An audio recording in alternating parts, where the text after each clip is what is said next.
man. Apparently, anyway, oh yeah, by the way, hello everybody. Apparently Babel is sad. I'm seeing a lot of people posting about Babel being sad. Oh, this is not gonna go well. Anyway, hello everybody. Welcome. Today is Babel. It's also a little loud. I also just realized you guys can't hear the game. There we go.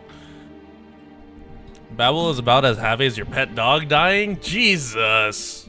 You know, of Arknights, we do have PGR and Girls Frontline? That's good. Hello, hello.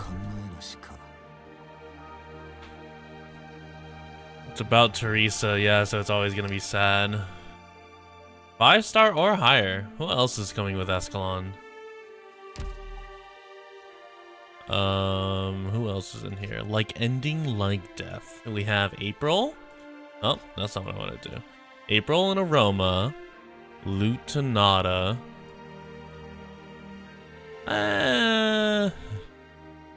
This is standard technically. So I could do a little bit of pulling. Maybe I have a little bit of banner. Oh, no, it's focus selection points. Damn it. Okay, never mind. It is not. Because, is it? Yeah, okay, never mind. This is the standard banner. Oh, shit.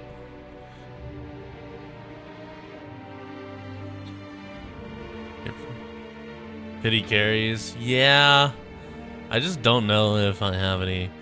Tell you what. Let's do a funny one pool. Let's just do a funny. Ah. Captain of Reserve Alright. Team A6. Funny one pool done. Are you the doctor? Time to go to Babel. No, hold on. What is this? Oh, they expanded it. Just 149 more pulls left. I'm not pulling that much. Not with Wizardel around the banner. I don't want to use my luck up there. New operators earn 50% more trust during the evening. Why is this so loud? Sounds. Volume mixer. Plenty of time to save. November 1st. That's in 20 days. What do you mean, plenty of time to save?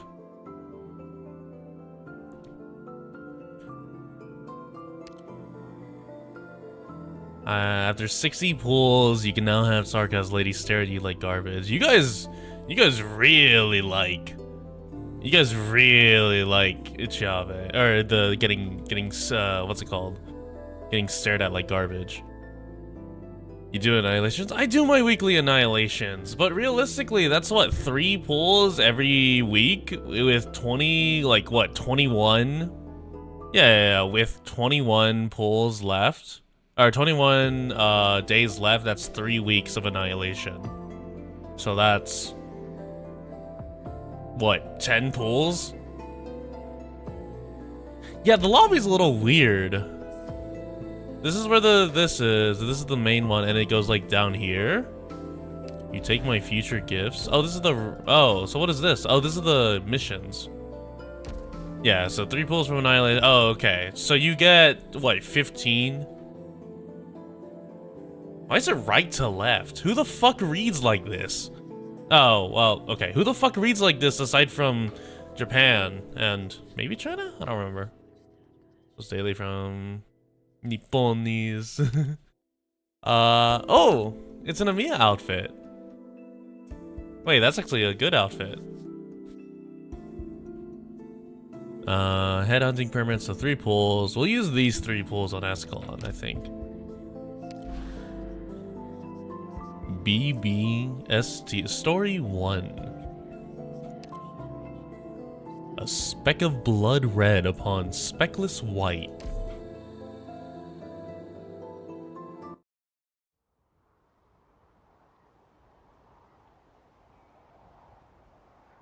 On 100, wanna add? Yeah. I'll show my friend code in a bit. A boy cries in his dreams. To weather the blizzard, a girl wraps him within her cloak and wipes his tears away. Freezing, gusting, the air screams on. Softly, the Cyclops tells of an epic tale, far, far away. Through the snowstorm seams, her voice comes. The myriad souls' calls become harmony with it. The boys' whimpers to the drum of their beat. This dream is bitter cold. Within, the girl seizes a faint breath. She covers the boy's eyes and closes her own. Even now, even here, for them, the ballad from 1,000 years ago is still playing. Ominous. I was hoping there would be new music, but I guess I was expecting too much.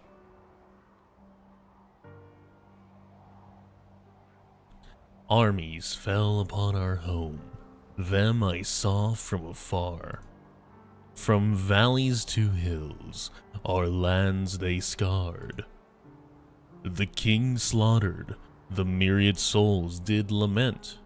Yet one sovereign fell, 6 heroes rose. Why did the first part rhyme and then this one didn't rhyme? Oh no, now it rhymes, okay. They blew the horn, led the fight, and faced their foes. Alas, the wanderer's city collapsed, to ruin swift as the fleeting peace elapsed. That is a lazy rhyme. When all seemed lost, a black crown appeared. The twins brought hope where dread had reared.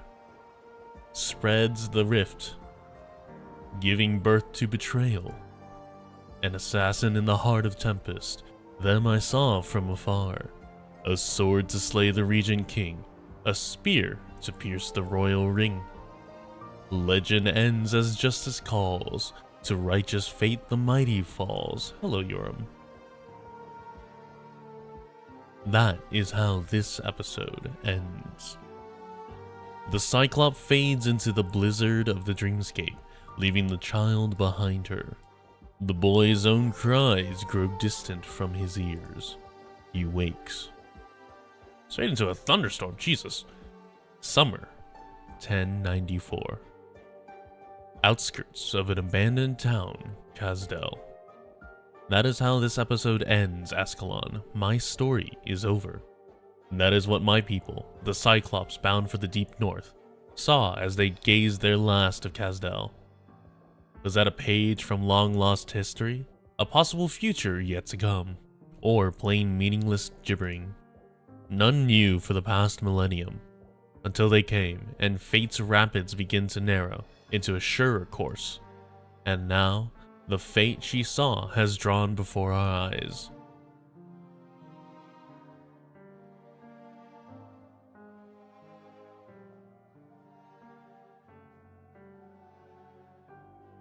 I don't care. Holy shit, my guy. You are ripped. You are tall. Wait, this is like the first Sarkaz that I've seen that is like wearing the full mask, but he's also just like really buff.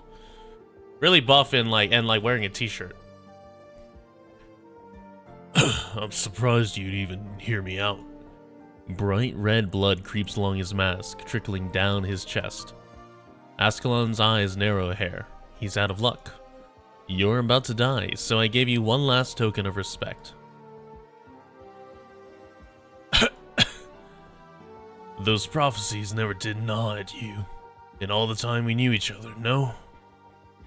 That's why you'll never understand how a greedy soul thirsts to control his fate. Choose better last words. I know how you hurry to convene with those Babel members, but it's not time for you to leave. Look, the catastrophe is near. Ah, funny, I'm curious now.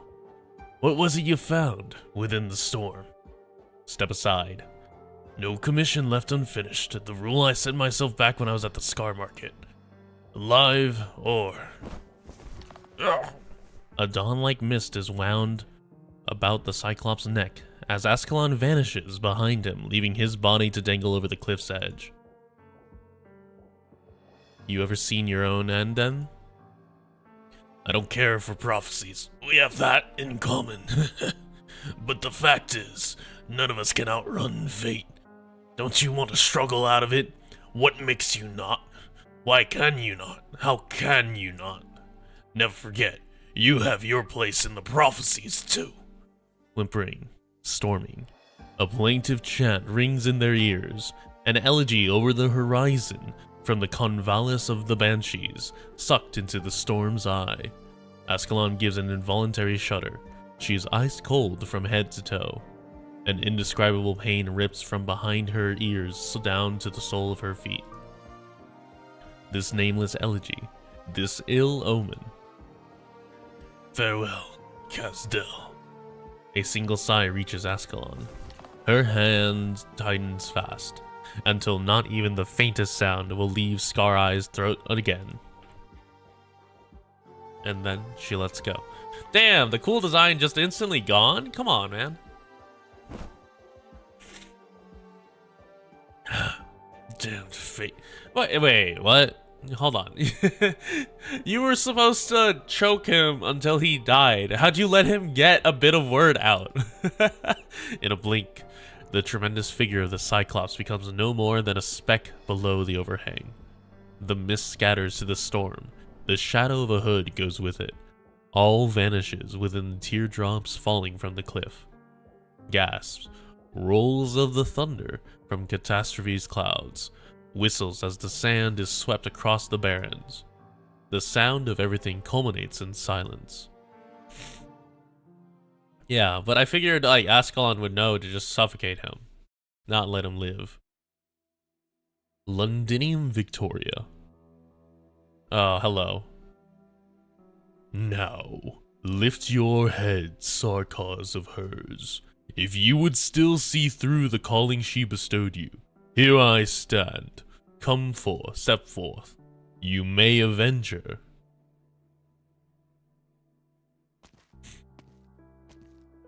Oh, hello, Manfred. My name is stitched onto my clothes, stitched by Her Highness Teresa's own hands. I can feel it faintly burning right this moment, and I know what that means. The mission she assigned to us is over. We'll clash with you no more. The Sarkaz do not draw on each other before the invader. We pledge our loyalty to you, Regent. So long as you still hold your zeal and earnestness for the Sarkaz, we will trust you with our lives. Even though you nearly ruined all the plans we'd set up in Victoria, should the military commission put us to death, we will be willing to die, as long as it could bring a better end. An end as she wished. A moment ago you were the renegades in chief, but ready to entomb our plans. How can I possibly believe? Manfred. As she wished, you said. Your name, Deathmonger. Julie. That is a... Hold on, that is a very generic name. I thought it'd be more, what's it called? More dramatic, more exotic. Your name is just Julie? I will remember it, and I will hand you your final mission. Guards, assassins, mercenaries, survivors of the sea of bloodshed, one and all. You are to enter the Mausoleum of Kings. You are to render Victoria's iron heart as scrap. You are to ambush and wipe out every last Steam Knight. You'd let us take a part in the Commission's core plan to enfeeble Londinium? Manfred will take good care of you. There's no chance we leave that place alive, is there? You're welcome to fight for it. Very well. What's keeping you here? I'm just taking it in. I'm looking at the one who fostered Ascalon. She never rid herself of you. I swore to follow Her Highness Teresa with no inkling that the tale of the mixed-blood twins, rewriters of Kazdel history, would end this way, let alone that this disposable life of mine had a place in it. Farewell, Your Highness Teresa. I take my hatred of you to the grave.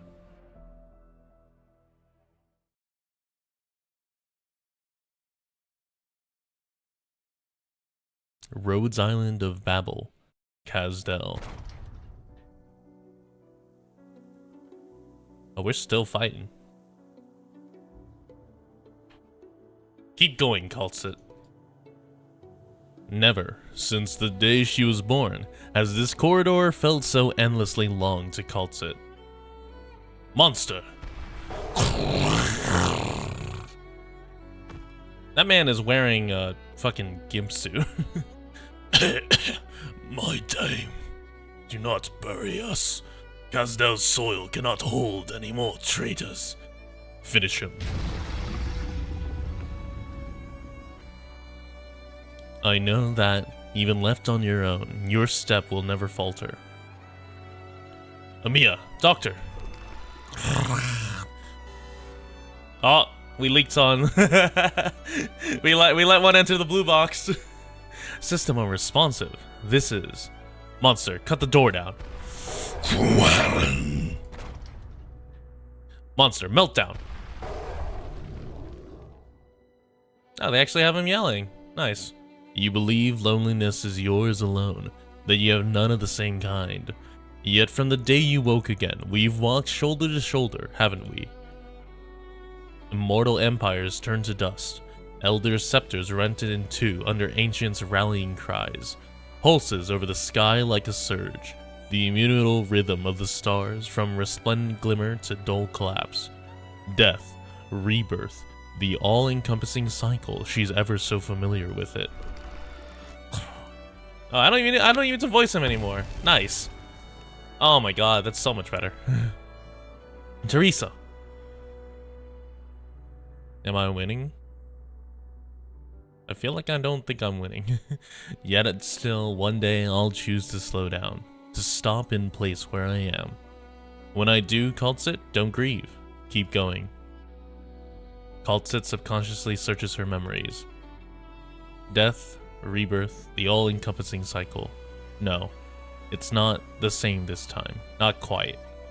For the first time, she must bid to the first who could ever converse with her as an equal, to her dearest friend, farewell. The devs always have fun with cutscenes, or story nodes. Teresa. So, Kaltsit, it's time to say goodbye. Amiya, doctor. But I always say one day, our wandering is bound to end. One day the Sarkoz's wandering is bound to end. Hey Ralix. Now your wandering too has reached its end point. I knew full well this possibility always existed. Why? I should have stayed behind, it's my... Because I believe in Rhodes Island. I believe in Babel. I believe in you. Kaltsit, I hope the roads can be a place you name home, an island you may always return to. I already did everything I could do. I won't harbor complaint from my own end. Babel's mission is concluded, while you and this landship have only just set sail. I am not the same kind as you, Kaltsit. I cannot explain away your puzzlement, but I have always been your companion. Then, now, and after. I will always be with you all. Now.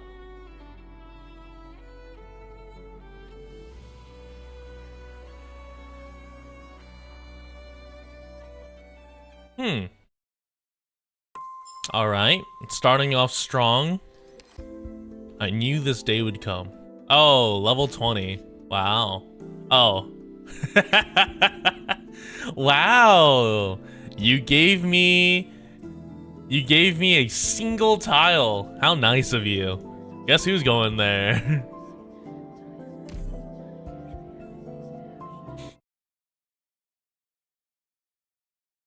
The Zwole tile. 64 years ago. Autumn 1030. Scar Market. Kazdel. Oh, so that's what the Scar Market looks like. You protect this tag around your neck with your life. You're my precious property, slave. You understand? Soka. No, I don't even know what Sarkos right. What language is Sarkos? You'd better be worth something. Oh my god, no, he's enslaving another Sarkos. Stay here and don't move. You inspect the goods. The slave trader casts a glance at the silent slave behind the mercenary's back, then slightly shakes his head. Where'd you get it? Found him on my way here, dying of thirst and about to become mangler chow. Thought he could fetch a good price. I came from Kazdel. I can find someone who... Doesn't matter to us where you're from, slave. Say you're Higashinese for all we care, as long as someone buys you out. I'm just checking if you've got a tail. You never know where these mercs get their goods. I promise you he's clean. You better not be messing with me. Cash or barter. Ain't gonna live long enough for money to mean something. Give me some good weapons. You're the boss. He's second rate at best. That'll net you 2 blades, freshly cast. How about you take another look, with your eyes open this time? You can dress him up as a first rate, but it won't change anything. If you don't like our offer, feel free to get lost. And put that machete of yours away. This is the scar market you're in.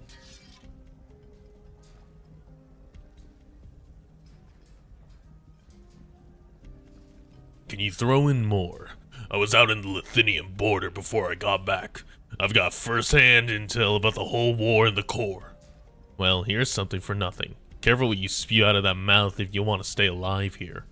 Mouthing around, do you have valuable first-hand intel? You want to guess where that'll get you?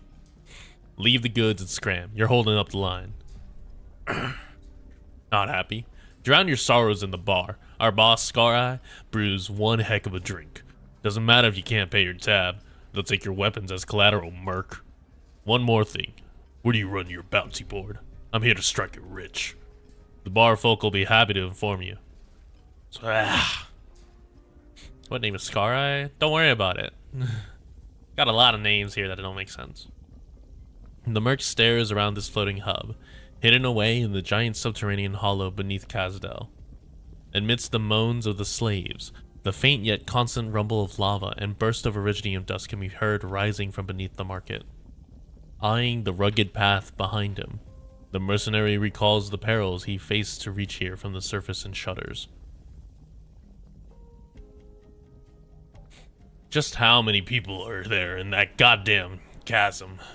Enough to break your fall if you jumped. Welcome to Scar Market, Greenhorn. You'll love it here. What's the deal over there? Why the crowd? Probably another big name just rolled back into town. Aren't you here to strike it rich? Go on then. I'd rather keep my horns out of all that mess. The merc vaguely makes out a pale white figure flitting through the chaotic gloom of the street. White clothes. You don't see that every day in Kazdel. Is it Teresa? Oh no, it's... Oh, he's in big armor. You're injured. Tell me something I don't know. You're... Last time I was here, it was someone else handling transactions. Yes. You're referring to my grandfather. He never stopped bragging about how he had fought you and lived. I'm surprised you'd remember him. In the good sense, though, that means he wasn't lying all this time. It must have been 60 years ago by now. General Theresa? What are you doing here, Theresa? Already? How sad that nothing here has changed at all. I imagine with Her Highness here too, there will be no more violence this time, eh? Even if things get bloody, eventually you'll leave, but we'll always be here, General. We always have business, so long as Kazdel's unrest never rests. Even now I remember one thing my grandpa mentioned in his boasts. He said to you that it's the land of Kazdel that needs us. Theresa looks at the slaves, their heads down in their cages. He draws his sword. Oh, are you gonna be good? War and turmoil have necessitated this trade for over a century. This Scar Market. General, provided you can reach the surface alive, take a fresh look at Kazdel. Much of what you know will soon change. All Sarkars will be part of this change. All? Us too? Yes, I'm not inclined to explain our vision to the likes of you. But I will stay here a while longer and wait for her return. Until then, I welcome you mercenaries to challenge me, just as 60 years ago. I will take you to Kazdel, willingly or otherwise. His voice isn't loud, but every Sarkaz present hangs onto his every word. The mixed-blood Sarkaz stands alone. No retinue, no army, armed only with an ordinary-looking longsword, casually held in the hand that wields it. His steely gaze pierces through the dim of the street, settling calmly in the direction of the only person he cares for.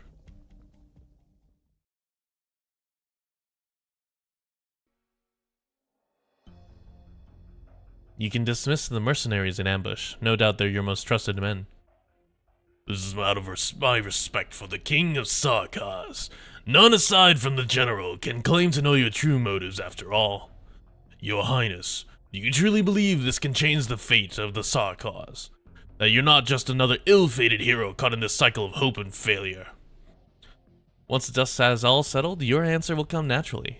Following that Pyrrhic victory, we will build from zero a moving city, the great nomad of Sarkaz soil for over a century now. We can evade catastrophes and foreign armies. Our development has finally reached a point of basic self-sufficiency, but it's so far from enough. The storm has long been brewing on the horizon, but we were too oblivious. Like a burdened beast too slow to react, too old to move. Your Highness must be referring to that war between Lithuanian and Gaul. Surely you too are aware of the magnitude of that war. Corsica, I even secretly hired our royal court casters as his consultants. But despite a period of seclusion, Lithuanian's witch king thwarted Gaul's offenses with his opening move. And now, Ursus and Victoria have also declared war on Gaul.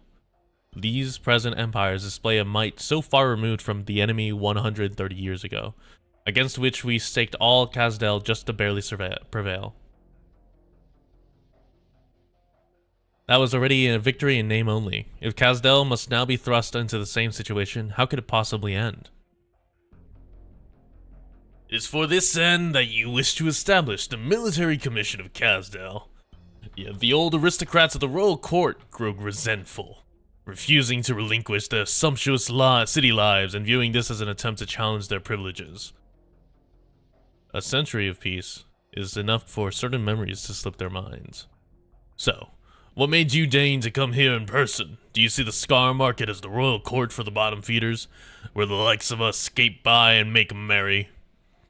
My only hope is for more Sarkaz to join us, and resist the voices that refuse to embrace change. Resist? Perhaps your Highness means terrorize and purge. What I want is a reform, not a slaughter. So, what's the reward? The Scar Market's not a real royal court. What we have with the mercenaries is partnership, not fealty. Without compensation, no one will work for us. Reward? Are the spoils of war not enough? Are the riches, power, or food that should have gone to the hungry people not enough to sate your appetite? You claim to provide shelter and a livelihood for countless Sarkaz warriors with your rhetoric of justice. Yet, I could almost hear their bones crunch as you squeeze them dry for a profit. Sorry, but in this business, we eat people whole and chew on their bones. Scar-Eye, you too are Sarkaz. You too are part of Kazdel.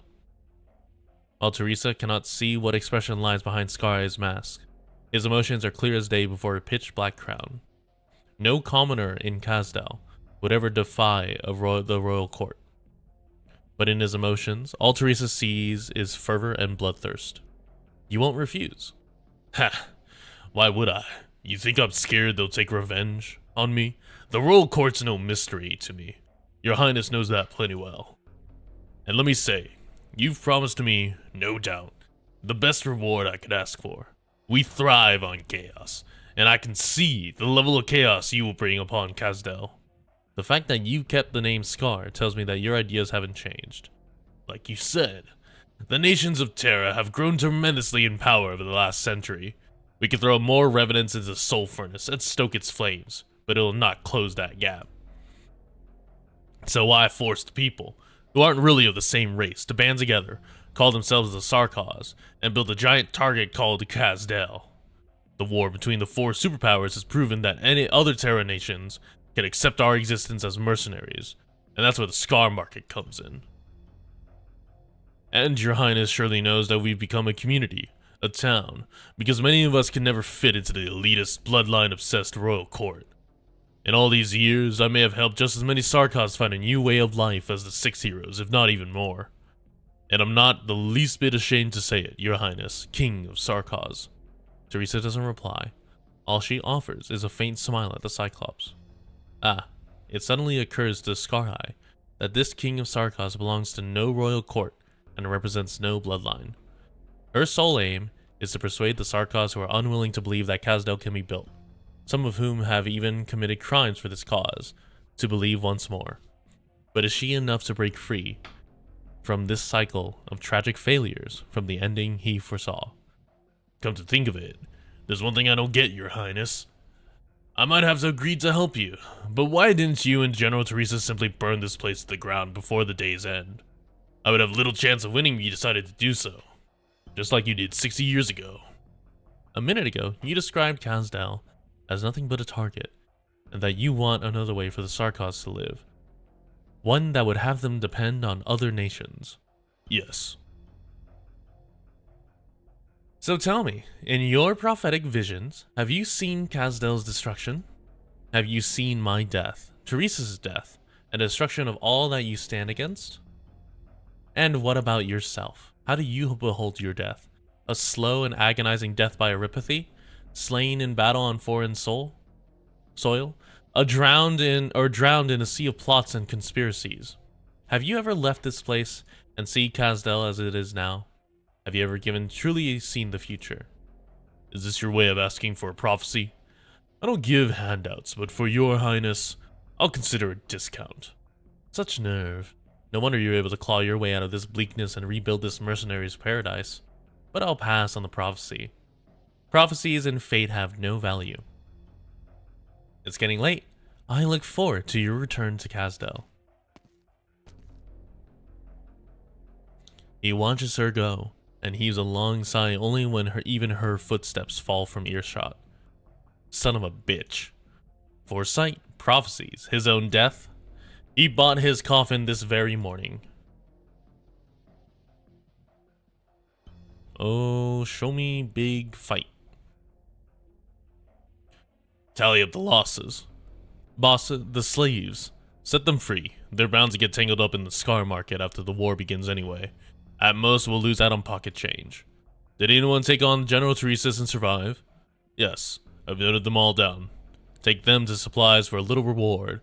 They've got real balls. When you're done, take them to the bar entrance and kill them all in front of everyone. Send their heads to General Teresa's as an apology. Got it. Send their rewards to whatever family and friends they have as bereavement. Tell every merc looking to make a living in the scar market. I don't want to see anyone trying funny shit on my turf. Damn. No fucks given, huh? He heads alone to the bar, the tags on his cloak jangling in his step. He stands prominently in the crowd, watching as the blades take the light from the mercenary's eyes. Still, no one fights back. Utter disappointment. Drinks are on the house tonight, both to celebrate the two highnesses sparing your lives, and to celebrate the huge gig you've all just landed. Your objective is in Kazdel. Get your shit ready. Soon you're all gonna be in the city.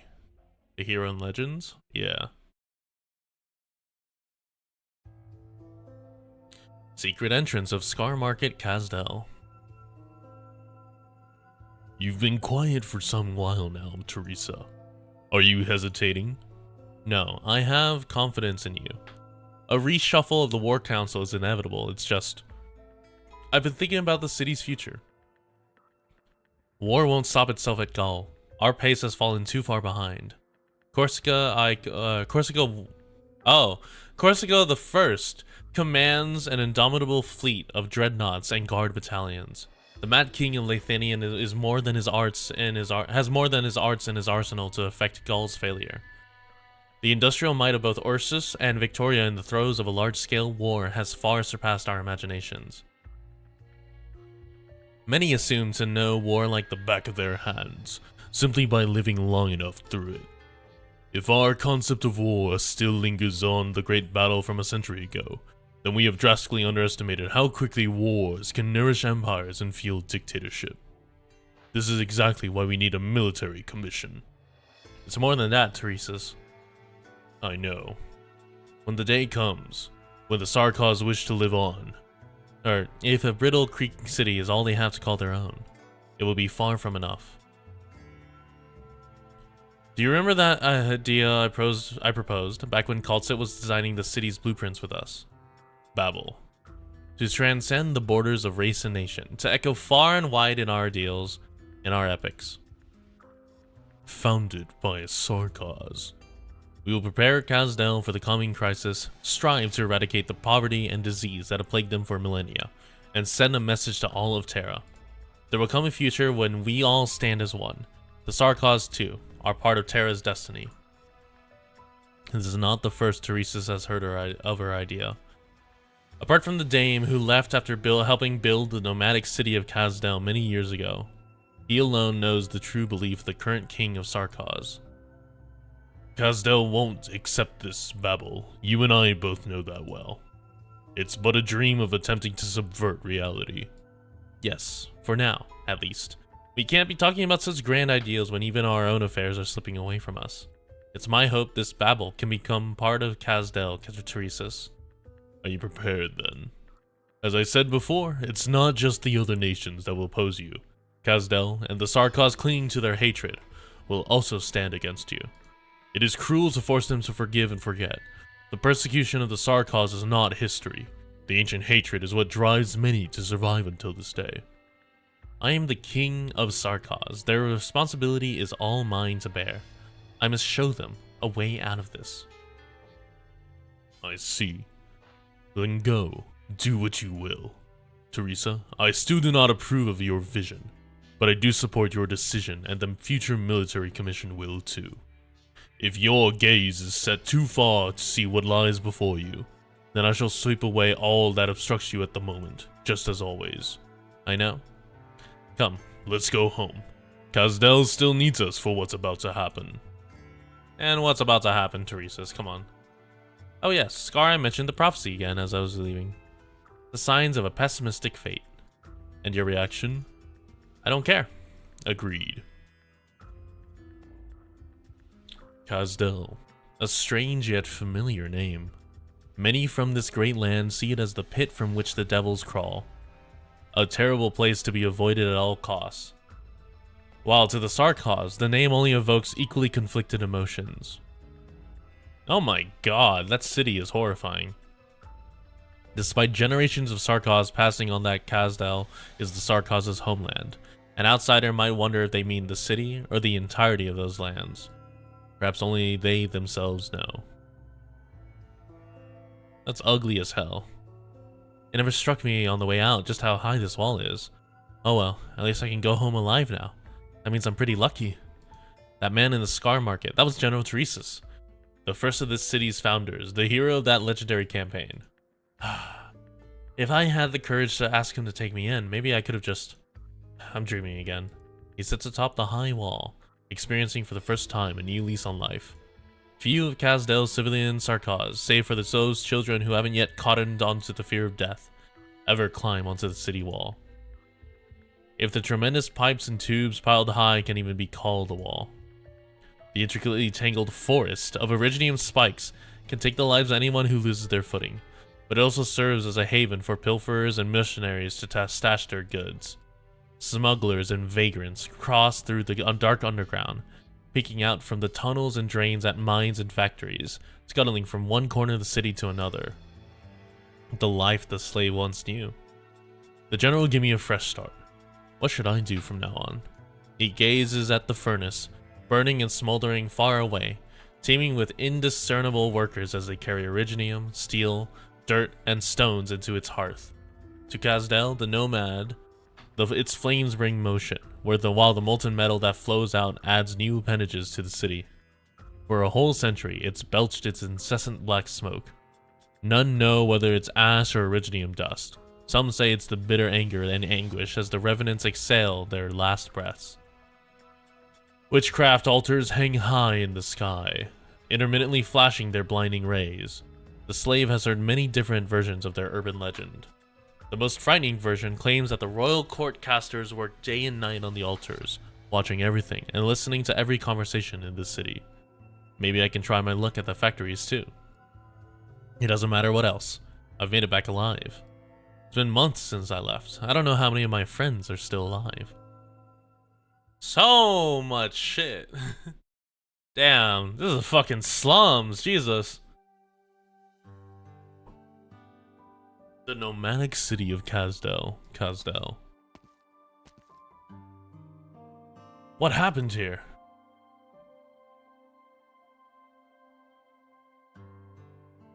Why are all the doors open and the furniture all smashed? Pull Top, you're back. Your name is Pull Top? It's you. What are you doing here? Where'd you get that ornament? Something big is happening. Royal court nobles are being dragged out of their houses and killed by mercenaries appearing from nowhere, while the city guards do nothing. A lot of us have been sneaking inside the empty houses, and boy, have we dredged up some good stuff. How are you still alive, though? Word got out you wanted to leave the city and find your own way, and after so long, we all assumed you died out there. Heh, you wouldn't believe my luck. First, I was left to die without food or water. Then I was taken to the Scar Market, but guess what? General Teresa saved my life, the general himself. Then on the way home, I ran into this guy with a halo over his head, called himself a messenger, and he brought me all the way back to the city wall. So I've decided to change my name to Good Luck starting today. You guys can forget that lousy old name of mine. A guy with a halo, a Sancta, and then the general. You sure learned how to lie, Good Luck. Believe me, or don't. By the way, today's a fresh new start for me. I'm gonna go be a miner. I looted a Nastur's house earlier, and found some hot air balloons.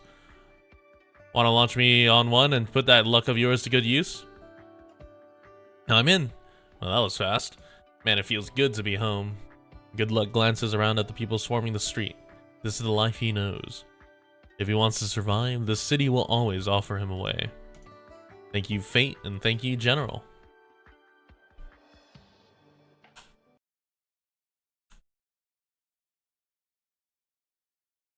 EB1. Great aspirations.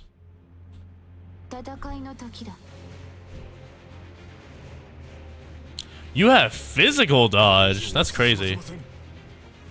Oh, you're ice skaters. What is this shit? I'm here to help.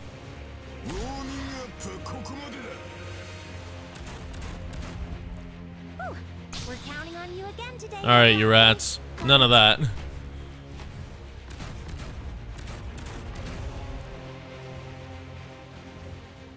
I don't remember. Do you do magic? Oh yeah, damage turns arts. Yeah. All right. Go Lapu. Oh, I didn't even realize. I thought that she would hit further. Have I raised my Ella yet? No. No, I have not. So this is a battle. I have to get serious now. Are you afraid of me? Well, this is just an awkward position. Tell me, what's your plan? The power of bullets. Oh, Amiya is stunned. No longer the power of bullets. I should have just dunked like Lapland out here. We're counting on you again today, little apple. All your dodge and for what? Death.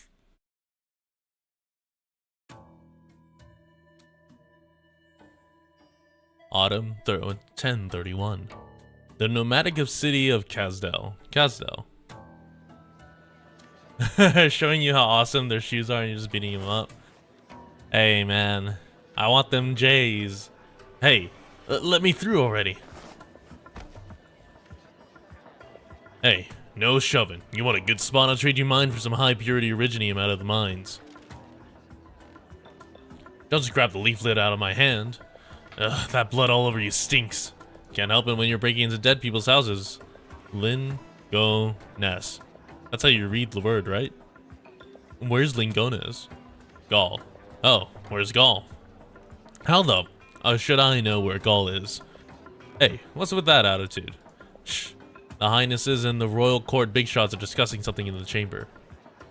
I heard it's about reorganizing the city. Haven't you noticed all the extra guards in the street recently? So quiet down a bit.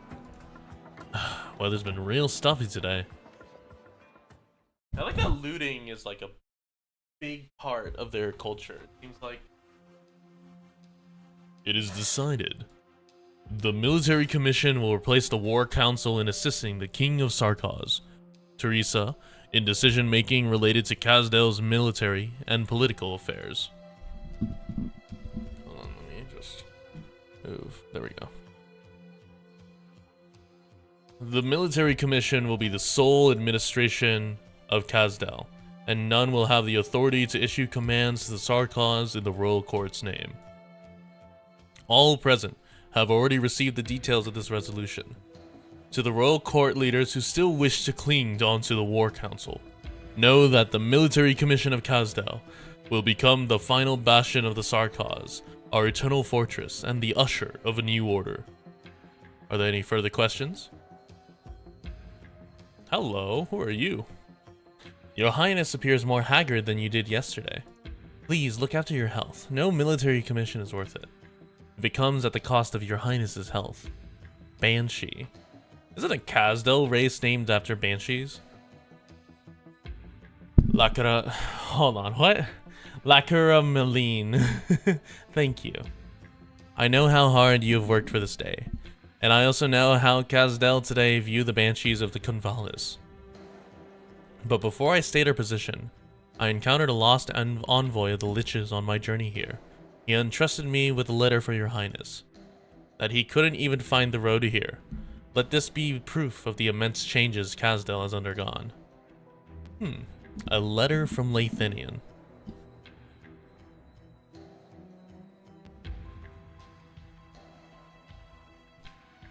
If things are going as expected, your Highness's messenger would still not have received any news from the Cyclopses. Rather than waiting for the response from deep in the blizzard, should we not hear how the Liches of Lathinian answer? You're right, it has been a very long time since the Sarkaz were able to truly unite. Oh? The ornate calligraphy upon the letter turns into silken threads that float above the paper and weave into the shape of a familiar figure. Oh, who would it be? Who is it? Who the fuck are you? Oh, it's Fremont. Okay. Fremont, a lich who has long resided in Lathinian. It appears that he is now the first scribe for the Liches. It seems that the arts practiced by the Liches of Lathinian has seen some stylistic changes. Oh, he appears rather excited. Why is there only image but no sound?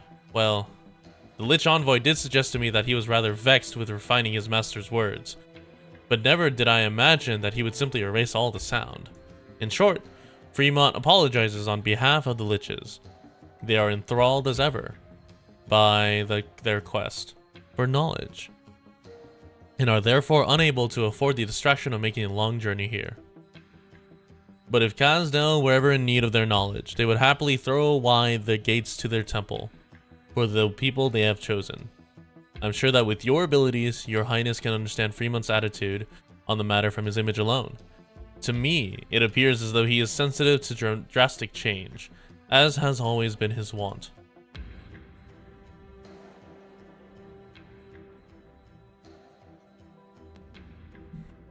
Ah, yes. There's another letter from Fremont, one addressed directly to the General. Might I remind you, Lakramalin, that you are nobody's messenger. You have not yet expressed where the Banshee court stands. I assumed that we had reached an understanding in the course of our reminiscing yesterday. The Banshees will not participate. We are still recovering from the wounds inflicted by the past war.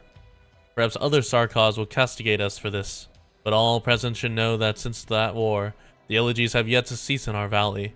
We had suffered grievous losses. If Kazdel calls on the aid of the Banshees once more, then I will give the same promise as Fremont. The Banshees will be there.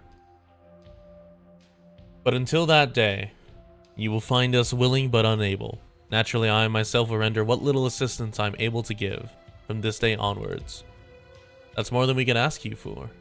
Thank you, Lakera Malin. Lakera Malin? Lakera Malin? Yeah. You are welcome, Your Highness. You know where I stand. For the past 100 years, I have always stood by the decisions you have made. I can only hope that your brother does not blame us for watching from the sidelines. Next, Lord Nesalim, the Nashur King. You were once the leader of the War Council and the mentor of Teresa and I.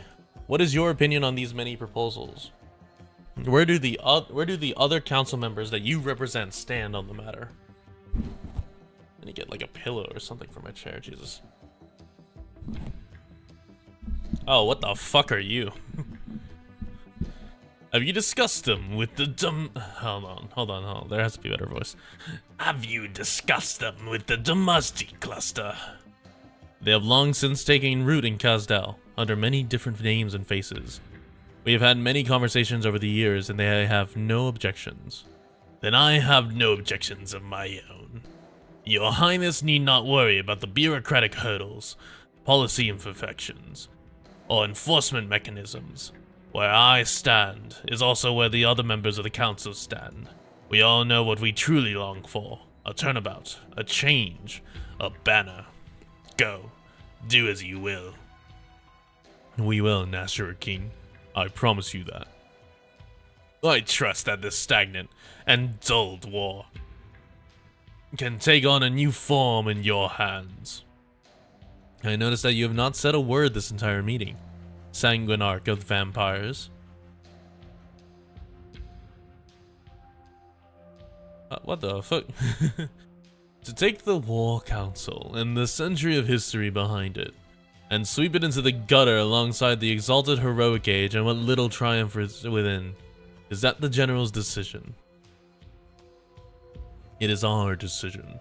Speak your mind, Ducrel. Ducrel lowers his gaze.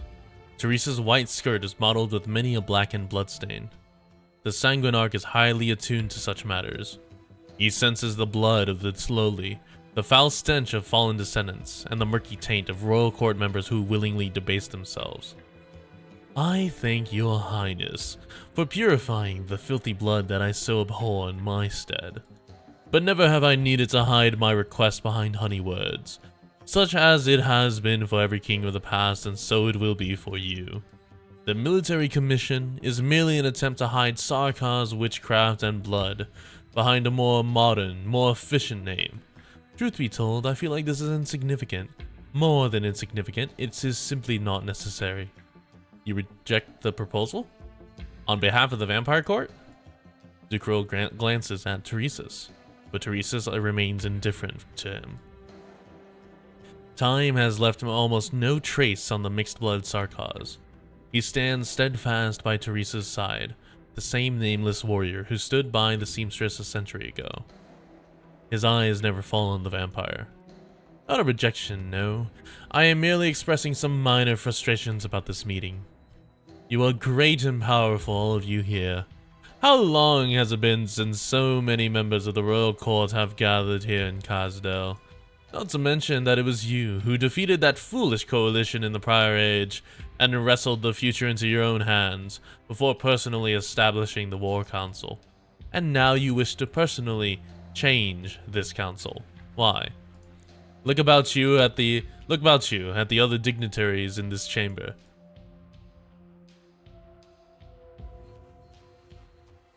Ugh, the Damacy cluster. You have long reached a consensus. The only obstacle to your military commission is myself and the vampires. You would foist some ridiculous title upon me before forcing all the vampires to bow down to your commission. Where did you learn this political trickery that those Victorians and Lathinians so love? Why not just take my head here and now and slaughter the vampires within this city's walls? This meeting was not convened to persecute anyone. Was it not? It was convened to discuss how to bring Kazdel into the new age. A new age. In that so-called Age of the Six Heroes, the songs loved to praise, what I saw was bloodthirst and violence. I had thought that when I arrived in Kazdel, I would be greeted with the sound of Yllius wailing, but what did I see instead? I saw the coalition routed. Witchcraft, enough to cover the land and fill the skies, crushed the enemy front. The power of the Sarkars shook the earth. I felt amazement. I felt excitement. Spurred by my passion, I took the head of the Lathinian envoy, who had orchestrated the coalition, and offered it to the War Council. Nez Salim. That war was the true beginning of a new age. I thought you would agree with me. Have you too succumbed to schemes and politics, and shut your ears to the echoes of the Abyss? The Abyss has no place for you, Ducrel. Do not drag me into your tantrum. Ah, my apologies. But I am curious, what position did they offer the esteemed Sarkaz Master of War in the military commission that has rendered even you so short-sighted? All I await is the next war. And what war would that be? If it pleases you, your highness, come, Ducarel. I will show you. Teresa nods her head in silent approval. The king of Sarkaz's emotions enveloped the entire chamber and all the members of the royal court. Through the king's eyes, they see ruination and grief.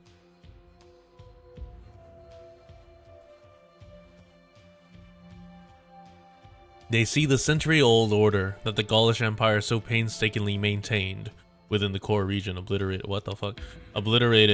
by the combined forces of Ursus and Victoria and Lathinian. They see Lingones, the capital of the world, doomed to never again appear on a map of Terra.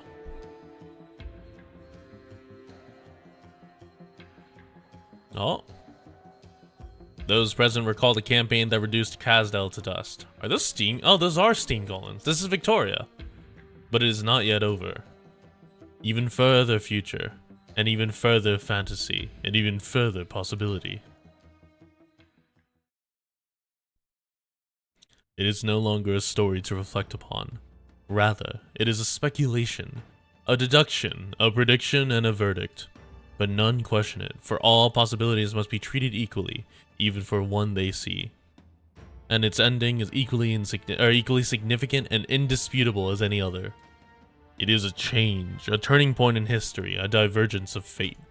A crucial war looms on the horizon.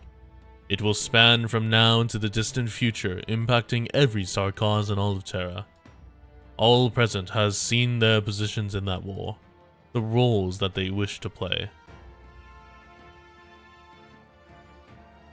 You should understand now, vampire. You should understand what these visions mean.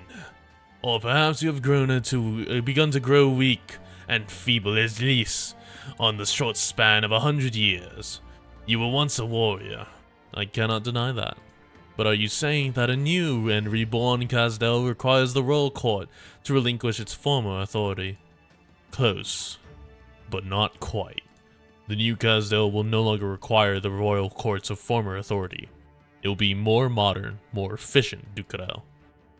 How can the Sarkaz speak of unity while you continue to indulge in your noble bloodlines? Will it come from the rule of the royal court?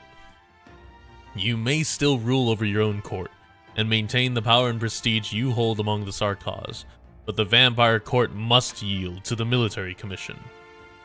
I promise you this, in Teresa's name. When the age that you witnessed comes, Kazdel will no longer be a single dot upon the map. It was once more than just a city, and so it shall be one more than again. It seems I have spoken out of turn. Please continue, Your Highness Teresa. The aftermath of the ongoing conflict, enough to reshape current power dynamics, will engulf us all. It may come in 50 years, in 10, or perhaps even tomorrow. Kazdel cannot escape it. The Damazdi and I both saw the visions of the campaign that would destroy Lingones. High-efficiency command systems made possible by Originium arts, high-speed battleships that can break through front lines, maneuver tactics that can mobilize entire legions. New advancements are being applied to the battlefield as we speak. Their capacity for destruction is surpassing our innate instinct rooted in our bloodlines. What worries me more is the fact that we will still find fellow Sarkaz among the countless casualties of war. Gaul-employed royal court casters and the Liches and Lathinian are killing each other in battle, while a certain Wendigo is spilling the blood of his fellow Sarkaz to prove his loyalty to the Ursine Tsar. As for the Sarkaz mercenaries sent to the front lines as arts fodder, they won't even be counted in any nation's casualty statistics. The Sarkaz massacre one another in wars we have no stake in, regarded as disposable goods to be abandoned without care by the leaders of those wars. For the sake of keeping pace with these changes, the Sarkaz must once again gather around the furnace, and if necessary, the power to dominate the war must lie in our hands. Teresa looks to Teresa, waiting for her opinion.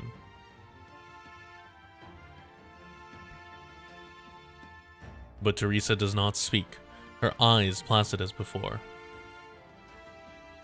We will plunder the other nations, and wrest their most profound secrets from them. We were once the proud Tikas, forced to become the Sarkas and derided as devils, because the Outlanders feared us. It is an ancient fear, rooted deep in their hearts. Let us remind them, let us show all of Terra our history, and legend that have been either forgotten or falsified. The Sarkas are not weak. We do not need each other to save us from our fate. On the contrary, we will dictate the fate of Terra. Dictate how this land should move forward.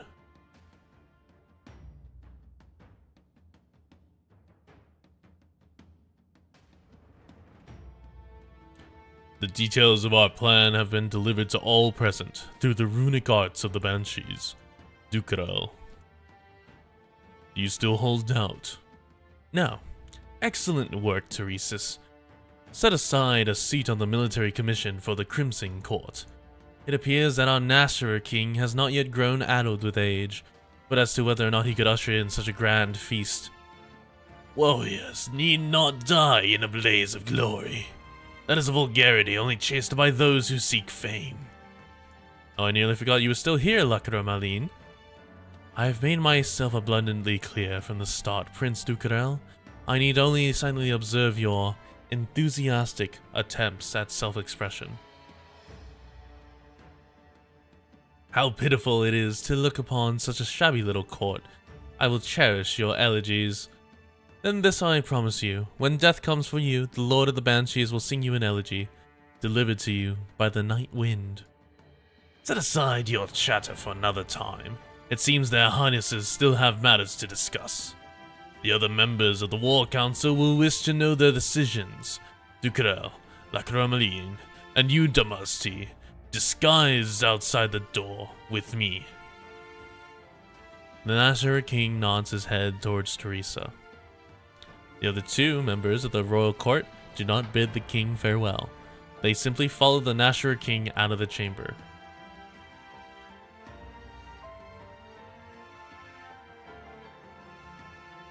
After the meeting's end, Teresa stays by Teresa's side, standing silently.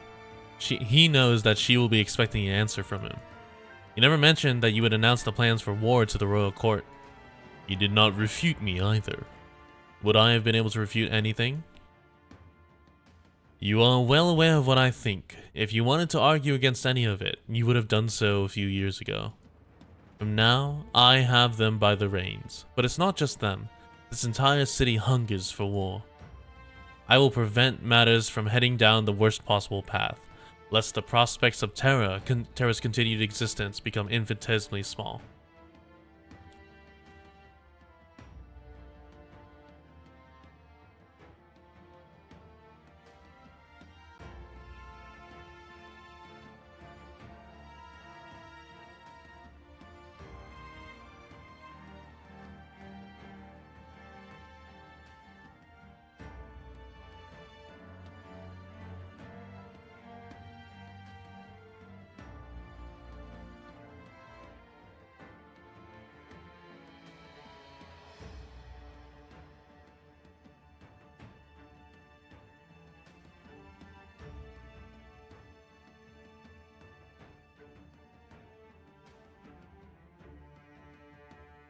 No, my roommate came in. Stream did not freeze.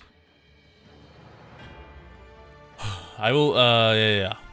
You must be quick about it. I will. What does Freeman's letter say? As Teresa opens the envelope, the writing vanishes before his eyes, yet the message has already etched itself indelibly into his mind. The power of magic, baby. He has surmised what would transpire during that meeting rather accurately. He has given his opinions on some matter, alongside a reminder, do not place all your coming hopes in one basket.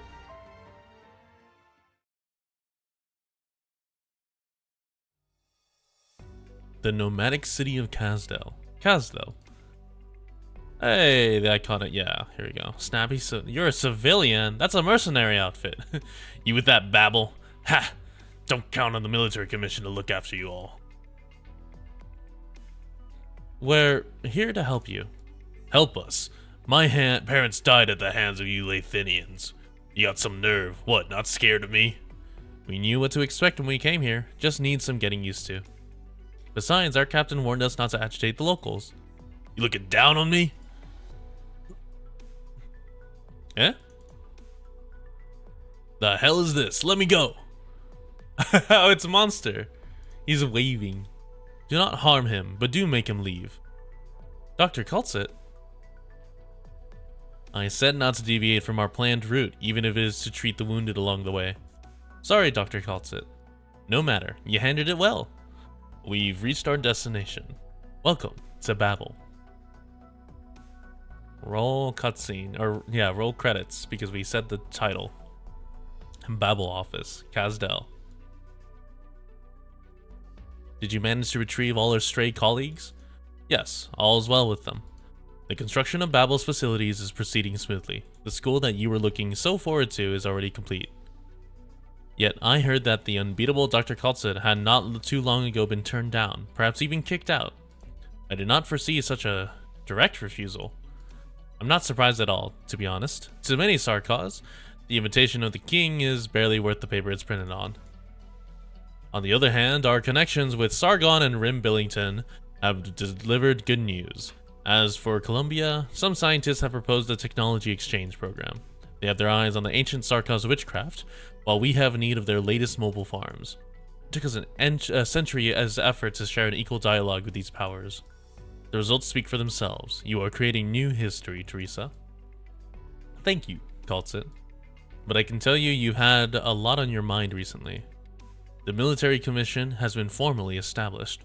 Babel's existence will spark yet another near irreconcilable conflict in Kazdel. Our staff comes from different races and nations. How should they live alongside the Sarkaz? Hey, Tofu Knights. If your efforts to soothe enmity and prejudice instead becomes a fuse to spark conflict anew, what does your highness plan to do? If we cannot even eliminate prejudice and hatred within the walls of Kazdel, how can Babel hope to achieve equality for the Sarkaz throughout all of Terra? There will be members of the military commission posted to Babel soon. They will ensure the safety of our people. They will also serve as a warning to some. Babel is backed by both Theresa and me. Oh right, did I ever tell you about how I met a Sancta messenger Cultsit? Strange. The Sancta do not generally dare to approach the borders of Kazdel. Was this why your highness disappeared this afternoon? Was it obvious? I thought Lakramalin, that is such an odd name, had me covered.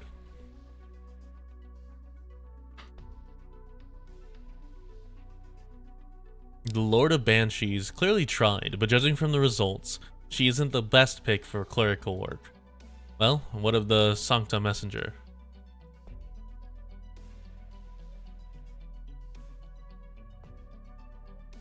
He was getting water from the river, and we struck up a conversation. We chatted about many things: history, peace, hatred. Our viewpoints did not align on most things, but I can sense in him wisdom and intelligence beyond his years. He had thoughts concealed within his heart, ones even he did not know of.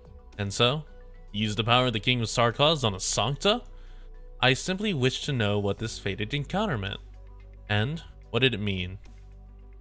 It's still hard to say, but while I was looking at his soul, I felt that perhaps we are not so alone, Cultsit.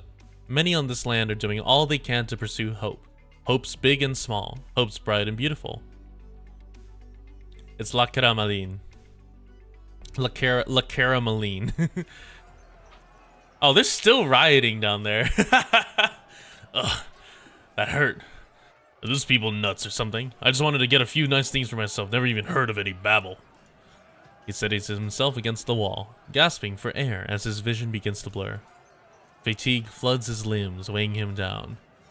Through his blurred vision, he sees another in front of him, fall to the crazed attacker's blades. He knows he will be next. I refuse to die here. It's you and me, you bastards! Out of the way! He used the last of his strength to barrel his way out, but the only resistance he meets is solid ground. Oof. All he sees is black.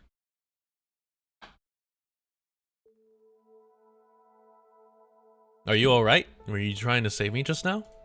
There's so much blood. Why does it feel like I'm the one saving you? Hold on, I'll bring you to Babel. Our doctors there can help you. I'm still alive. Who would have thought that those lunatics would decide to attack innocent bystanders in broad daylight to get at Babel? I don't know how the others are faring. Hey, stay with me. I still don't know your name. I'm Good Luck. Huh? For the first time, he regrets giving himself this name. Yeah, it's a dumb name. Who chooses Good Luck as a name? We may have achieved a perfect victory, but we still can't let our guard down. Oh my god, it's this event gives all that. Shit, I forgot about that. Whoa, time to farm these!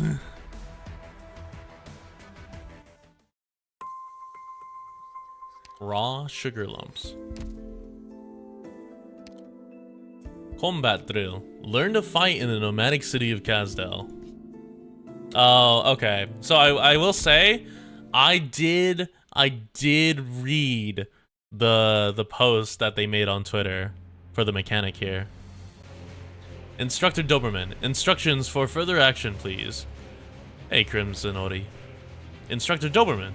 I'm fine. Let's get started with today's training mission. Be wary of hollows on the ground. The nomadic city of Kazdel is far from structurally sound and employs numerous transverse plates to fix itself together. Operators cannot be directly deployed to these transverse plates and will need operators deployed on regular tiles to provide assistance. Did I pull for Mommy Ascalon? I did one pull and I got a white bag. We'll do maybe like 3 more. Wow, it's so high up here. Instructor Doberman, are you okay? You look... I'm fine. Begin the exercise. And now we wait. Motherfuckers. Goddamn skaters. Hostiles spotted. Moving at high speed towards the objective point. Jessica, stay calm. Cruz, get to your deployment point, then pass the stabilizer chain to me. Jessica, Cruz is in position. Proceed to your designated coordinates now. Deploy to the left and prepare to engage. Oh, I didn't realize this was also riveted. Is this a stabilizer chain, instructor? Yes. Shattered transverse plates are found all over Kazdel. Without stabilizer chains, operators won't be able to engage in combat like usual. Stabilizer chains are custom equipment for improving combat conditions. When an operator is deployed to a transverse plate, the last operator deployed within a certain range will throw 1 stabilizer chain to them, ensuring stability. I would say, you can only have 2 at once, I'm pretty sure. The enemies seem to be slowed by the chain. That's right, stabilizer chains can also apply special effects on enemies as a form of defense. But remember, an operator can only hold up to 2 stabilizer chains at once.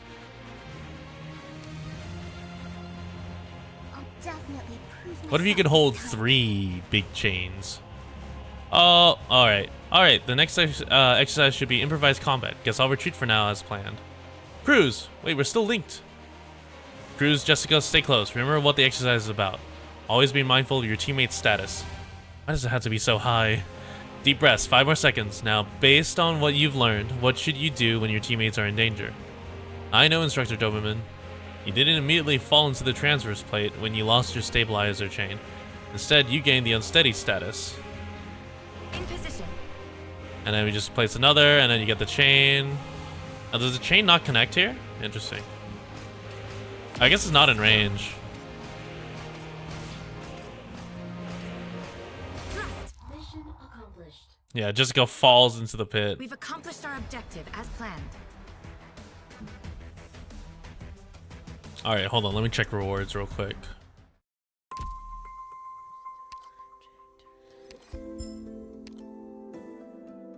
So you are at BB5. Interesting. Sarkaz has never been destroyed by war. We are strong. Actually, what does the map look like? Oh, that's nothing. I literally just, I don't even have to worry about the plates. I just deploy here, and I just deploy, like, here. Or I deploy here, and I just deploy here. And then I just ignore everything.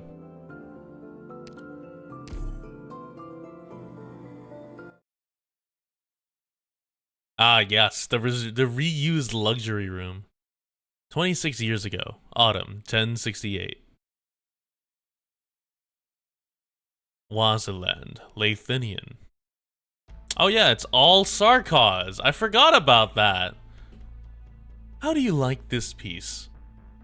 Like an energetic child waking from slumber, rushing out the door to enjoy the fruits of life to the fullest.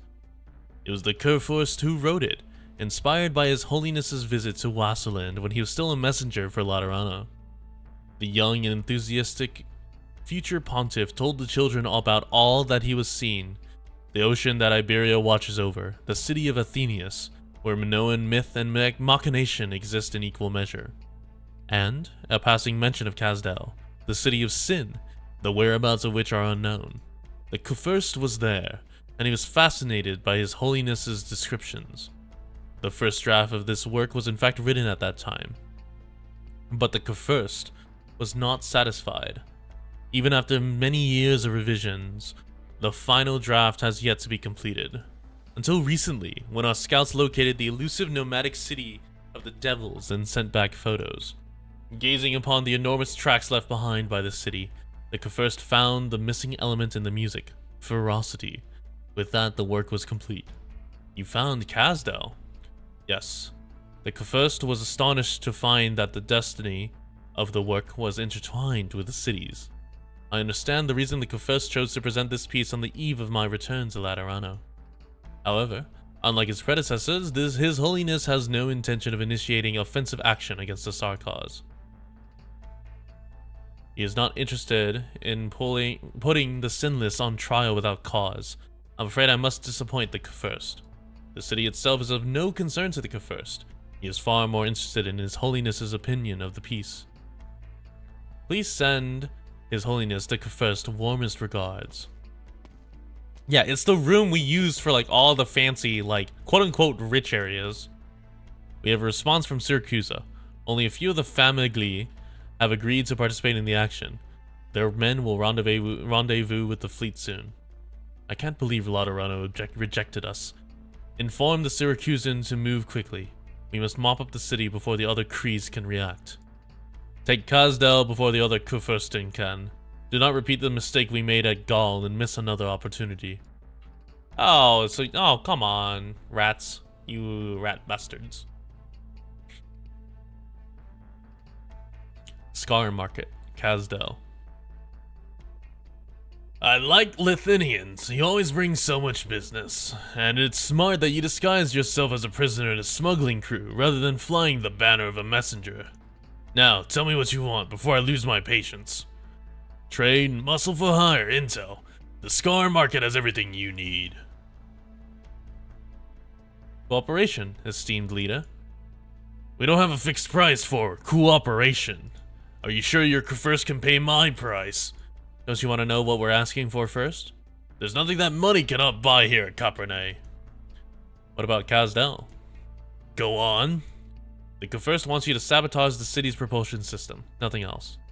The down payment is in the safe that you took from the caravan. The Kurfürst will discuss the rest of the payment with you in Kazdel. I admire your boldness. Let me express my good faith with little glimpses of the future for you. The future death. The nomadic city of Kazdel. Kazdel. Take your things and scram, Lathinian. Are you trying to poison me? These are just suppressants. You need them on the battlefield. The warships that surround us came from Lathinian. Outsiders like you must have led them here. I don't have an explanation. I know you're taking your son with you into battle. He could use the medicine. Keep your hands off my son. What's the commotion? Are you out of your mind? She's a Babel doctor. And damn, he just shoved into the ground. Are you okay? I'm fine. He wasn't really trying to hurt me. Good luck. You married a Babel woman, now you become a shield for the invaders? There'll be the death of you, I guarantee it. Many of us are also pained by the impending war. We requested to join you on the front lines. Lunatics.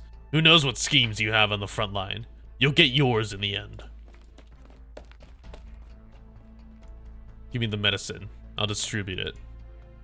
They're ready to leave. Go meet up with them. I'll take care of things here. Good luck. Your son. I didn't let him leave. If the Latinians want to force us into catastrophe, it's safer for him to be in the lower level shelters in the city. Relax, Doctor. People have made it through catastrophes in the past. Maybe we'll have, you know, good luck. Racism pog? Guys, not like this. The furnace has burned for more than a century. War, catastrophe, migration, exile. All the suffering since the Tikaz era has not extinguished the hatred of the Revenants. The Sarkaz have seen many Kazdels through the ages. The memory of yesterday may be unrecognizable by tomorrow. But the Soul Furnace has been a constant for this generation of Sarkaz. Home is where the Soul Furnace is. Kazdel. The furnace has not burned like this for many years. I can hear the cries of the Revenants even from here. Oh, it's Theresa, not Teresa's. Soon this city will charge headlong into catastrophe. All we need to do is hold out until Nestalim's reinforcements arrive, until Kazdel once again passes through the catastrophe. They thought we would cower. They tried to assume our thoughts with their conception of common sense. It was so 170 years ago, and it is so now. Arrogant and laughable fools who never took the time to truly understand us. What fate do you think awaits this city, Teresa? To be honest, the chances that it survives are slim. Kazdel was immobilized the last time it braved a catastrophe. It took us a decade just to get it moving at full speed again. And the forest of crystals in the mines and on the walls could never be removed, ruining years of our plans for the city.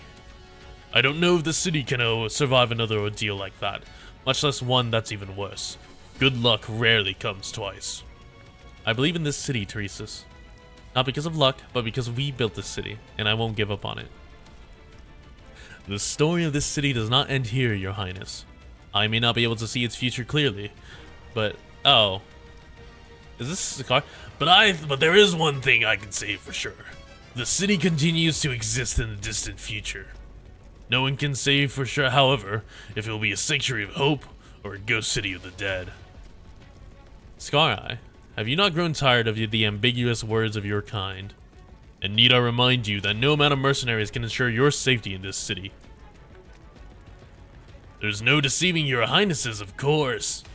Kazdel's doors are open to every Sarkaz, but you'd better have a good reason to set foot in this city with your mercenaries at a time like this. I was made an offer most difficult to refuse, which obliged me to enter the city to seek an audience. What is that you're carrying? This? Something insignificant. I mean someone. The Lathinians wanted me to sabotage Kazdel. I've been away from my kin for many years, but as your highness said, Kazdel is the root of all Sarkaz. So, I felt I had to deliver this Lathinian with my own hands in order to prove my innocence. What are you thinking? Exactly as I've said.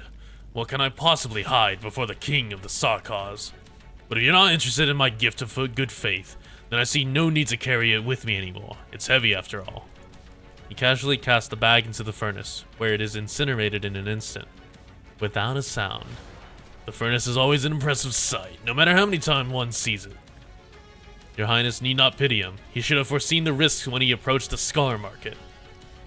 I trust Lithinian was not miserly with its terms. It's simple, Your Highness.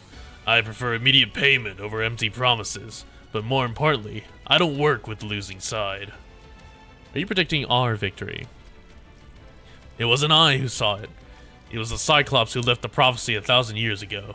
I'm simply betting that Your Highnesses are the protagonists of the prophecy. Regardless, the safest business for the Scar Market is with Your Highnesses. It would keep the business flowing for at least the next 50 years or so. Is that not so, Your Highnesses? You're clever. Prophecy doesn't bring victory, but we can. Bring your mercenaries. We're moving out. And now we're gonna go fight. The crowd stirs. The Sarkaz procession leaving the city is quiet, except for the occasional clang of weapons and equipment. Their silence is rooted in the knowledge of the fate that awaited them beyond the city gates. They wrap banners torn from the walls around their waists, or clutch originium spikes chopped from the streets as makeshift weapons. Each has their own ritual to remember the city that they may never return to. Oh, it's all Oda, or Oda, yeah. Or Ada. Mom, Dad, where are you? Dad, Mom! Oh. People really need to watch their kids. They can't be allowed to run wild. Ouch. Be careful. Oh. It's Manfred. I think. Thank you.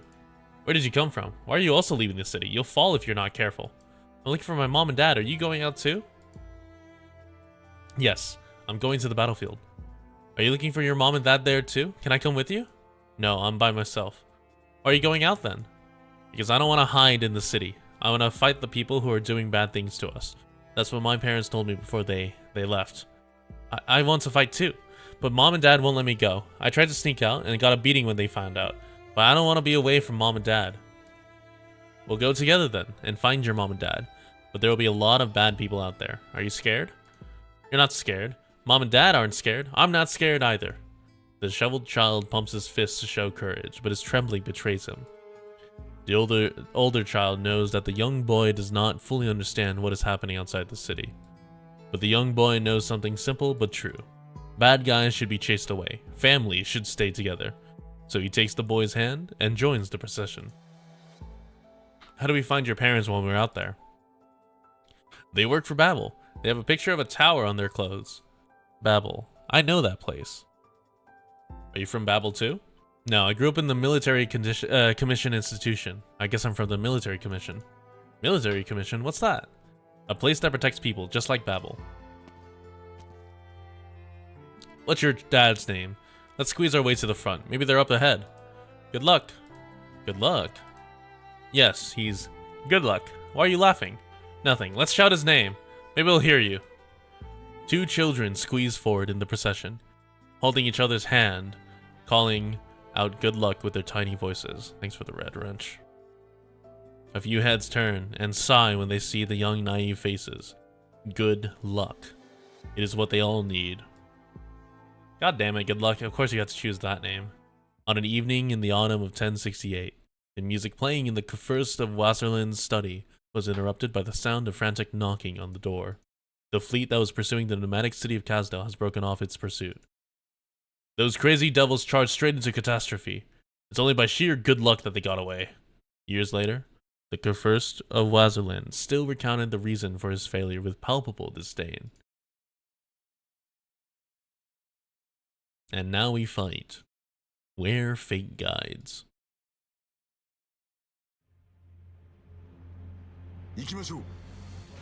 Okay, so we'll do you here.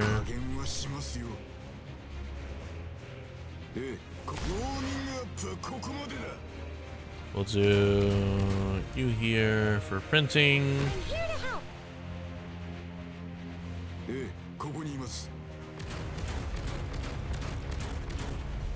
We'll do shoe here. And it's time to get some DP to put Toddyfawns out.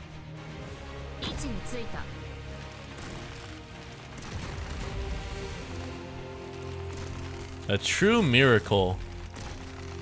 Get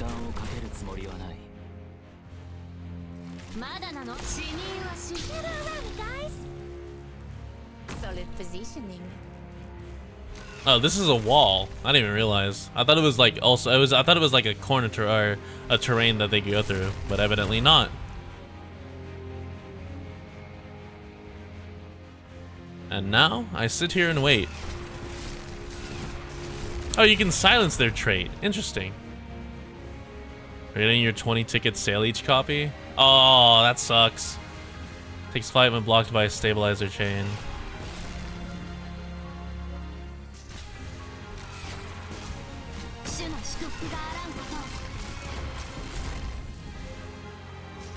Yeah, I'm just throwing out a bunch of chains. Fuck this shit.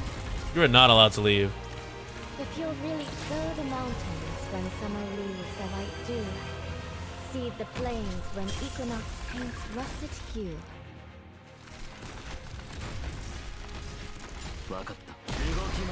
Be gone, foul beast.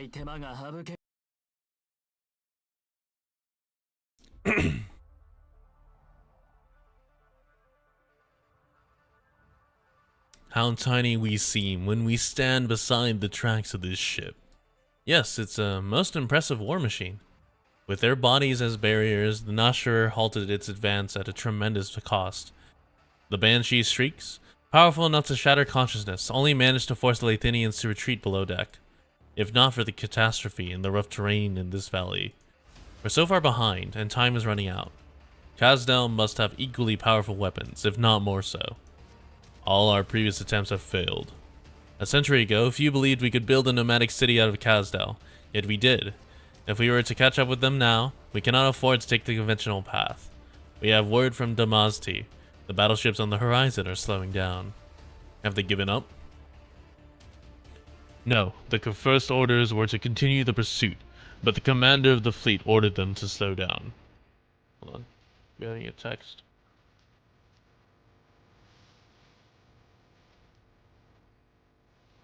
Okay, there we go. They're concerned about the catastrophes on the terrain. They've seen what happened to the ship. At the current rate, we can expect to engage them at dusk. We have bought enough time for Kazdel to retreat. Teresa looks back at the two storms entwining on the waste, trying to catch a glimpse of the city. She sees nothing. Where is Kazdel now? Is it still moving through the storm? Are the people in the shelters safe? The storms are converging. A retreat has been cut off. A battle is inevitable. Teresa's? I never thought I'd see you lose focus on the battlefield. What's that? What's that? What is it?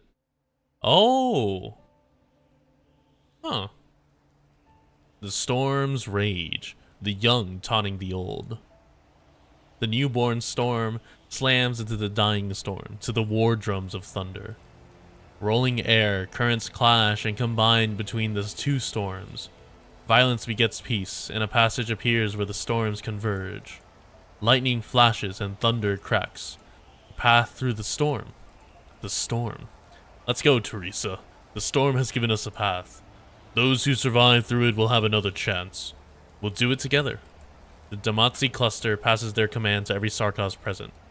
The warriors see their leaders walk into the storm side by side, and follow with no hesitation. The procession advances into the tempest, the strong supporting the weak, the brave encouraging the fearful. Do you see that, Teresa's? Within the roar of the tempest, they seem to hear the voice of the snowstorm in that childhood dream. They see the prophecy. The thin, cloaked figure turns at the sound of her voice and sees the storm-bound procession. Teresa sees a child, mist, gilded by the setting sun shrouds her shoulders, rising and blending with the streaking winds above. He takes off his gauntlet and stretches his bare hand into the mist. The mist dissipates, and in his bloodied hand is the stone blade that child is holding. Grab! What are you doing here? Home. You're home. Home. You came in home. The child wrestles the blade from Teresa's hand and points it again at Teresa's and the procession behind him. There is no difference between man and beast to the child who grew up in the waste. He wants to kill me. Kill you. Nobody taught her how to speak. She simply emulates the sound made by those who pass by. Teresa's looks down silently at the thin figure. Let me show you how to hold a knife. You. The child hesitates for a moment before putting her knife in Teresa's outstretched hand. Me, you. Bring me. Teresa gazes into Teresa's eyes. Prophecy. A sword to slay the regent king, a spear to pierce the royal ring. But they have never cared much for prophecy. Very well. Come with me. The home of the Sarkaz is not in the Barrens. Yeah, it might be Ascalon. Do you have a name? Name? Me. From now on, you have a new name. Ascalon.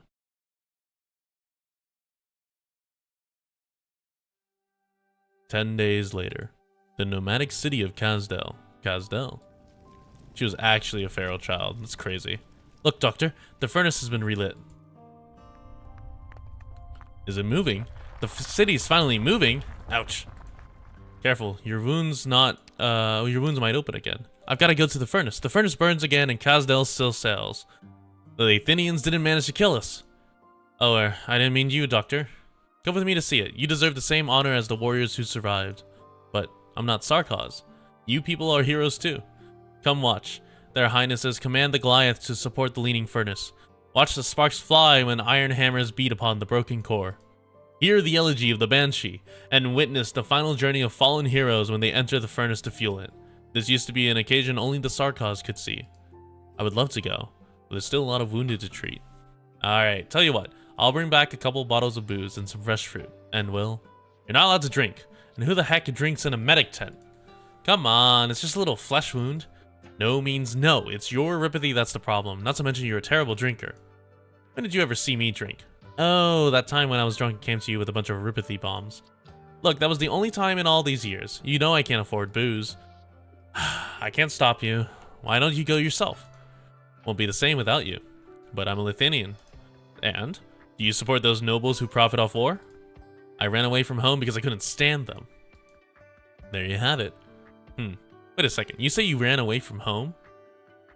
Were you noble? No. I was kind of thinking. Your equipment doesn't look like it's from Babel. Well, I won't speculate, but it does nobody any good. So you can go home on your own. I doubt the soldiers on the front lines would get along with the Lithuanian.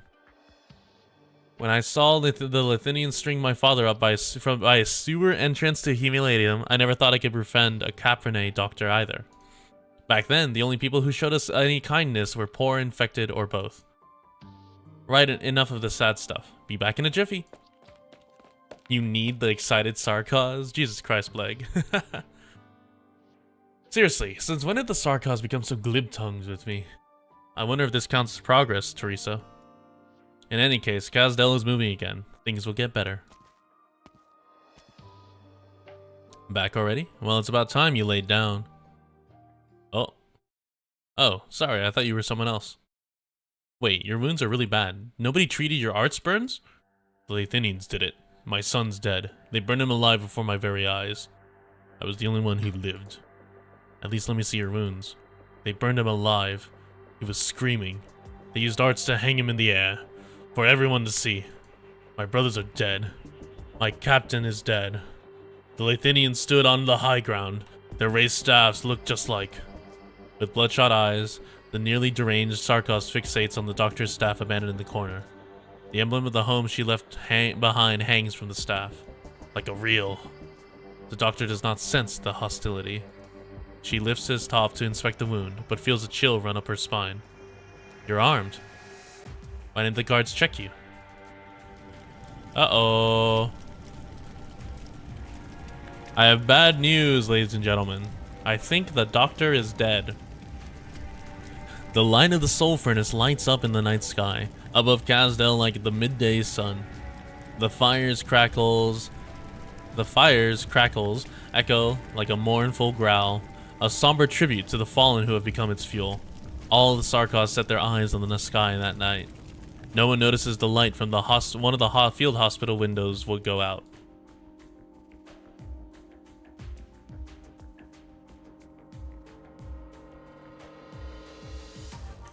Your Highness? Why was I brought here? Oh yes, I have good news to report.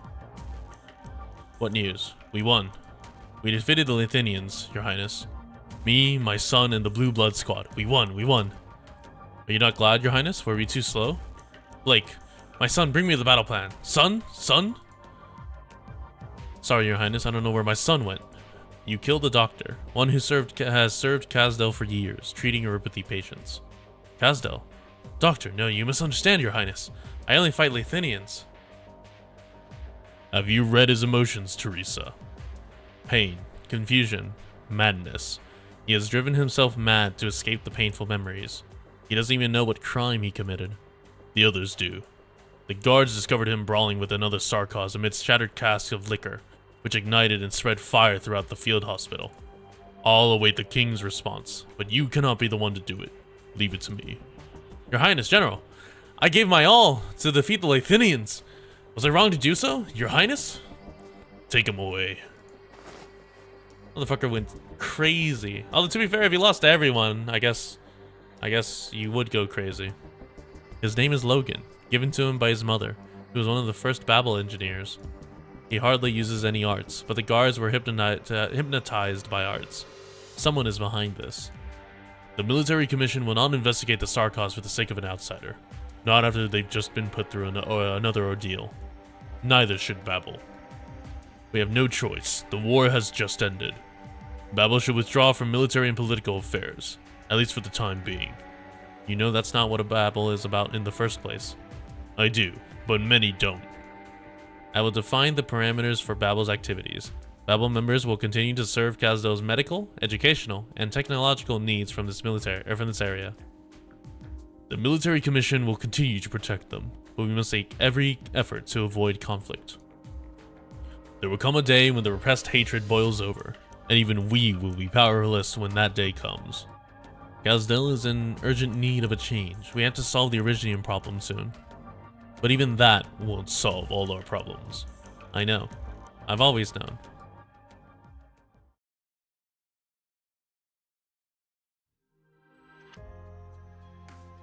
Oh, you youngish Ascalon. There you are, Ascalon. What have you seen in this city? Death. People cry. People die.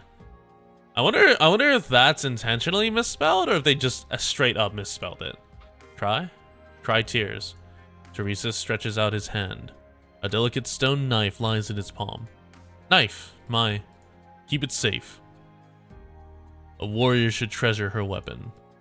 I will teach you how to sharpen your blade, but it is up to you to decide whom it cuts. You're too impatient, Teresa. She's not ready to understand these things yet. She has to understand sooner or later. Maybe, but for now, what should we do? What we should do is give the frightened child a little bit of peace. Do you like this city, Ascalon?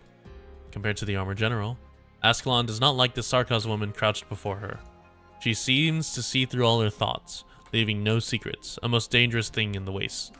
But she cannot bring herself to be hostile to this gentle Sarkos. No need to be afraid.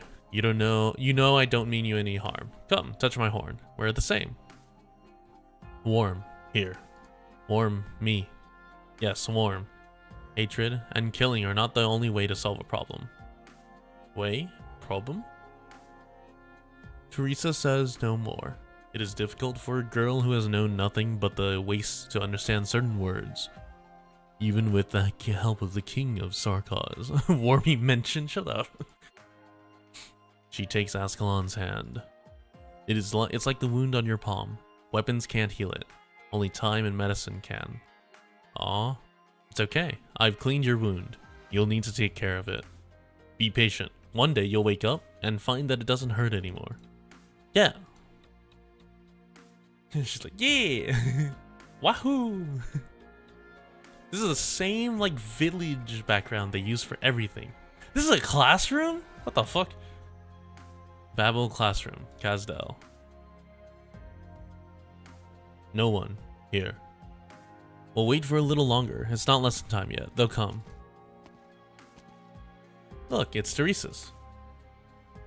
Casualty report from the military commission. There are many children, most of them students. The ones that lived? Their parents are no longer willing to let the outsiders of Babel teach them. Plus, if memory serves, many of Babel's teachers have already left out of fear. You're troubling yourself too much with trivial matters, Teresa. You need to rest. We still have to... I want to wait a little longer, Teresa's. Very well. He does not leave. The classroom is eerily quiet.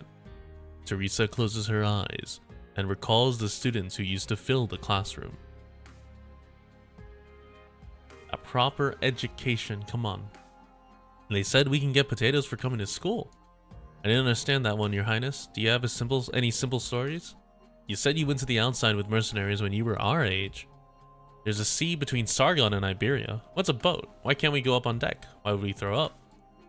Lathinian spires? Are they like our furnace?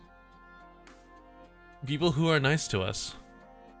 But Dad says there's no foreigners like that. But the teachers here are nice to us. Students come and go, but she always managed to get them to return. But this time, no one came.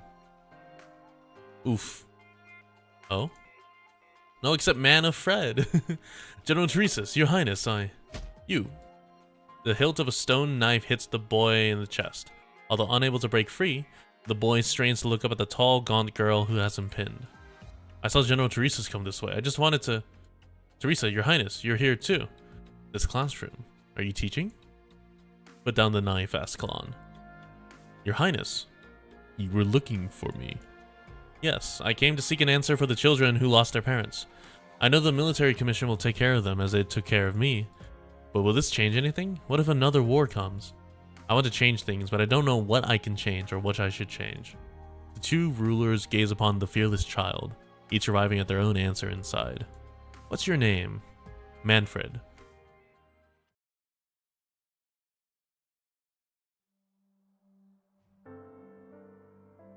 Oh, it's good luck.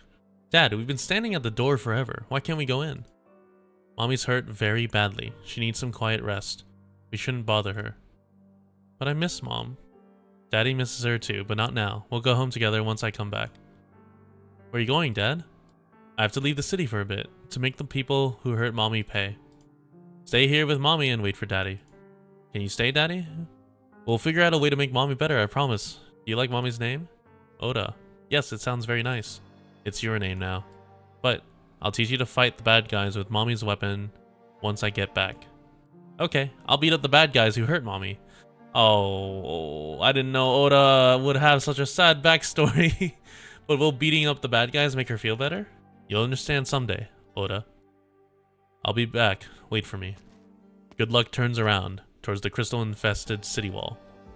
The only thing left that ties him to this city is Oda. Oda and Oda. Oda and Oda. I did not even deploy you, Mudrock.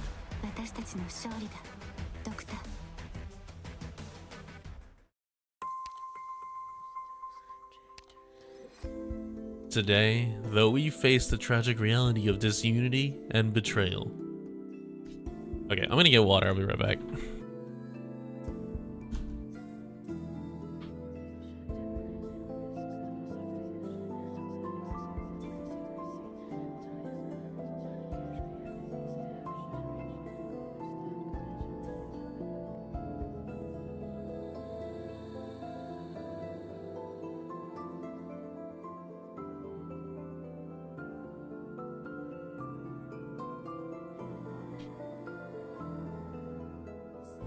Alright.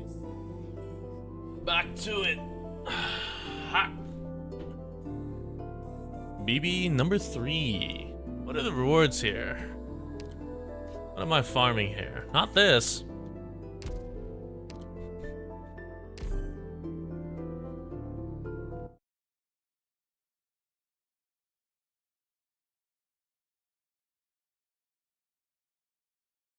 Alright. 8 years ago. Summer. 1086. Residential district, the nomadic city of Kazdel. Kazdel. It's so redundant to say nomadic city of Kazdel. Remember the promise we made at the beginning of the lesson? Good. Keep your voice low when answering, and don't tell anyone about the classes. Ray Tonka has been teaching you about our history for the past few months. As for myself, I've been struggling to decide what to teach you in our last lesson. Mathematics, language, agriculture, weapon making. What I've come to realize is that whatever I teach you, you won't truly change our lives. We lived silently in despair for too long. The war 18 years ago never ended. The ghost of Lathanian's fleet continues to haunt those who experienced that war. Many died in despair, drowned in the fear of war, of being consumed by the black rocks that grew from their bodies. But our instincts drove us to seek a way to overcome despair.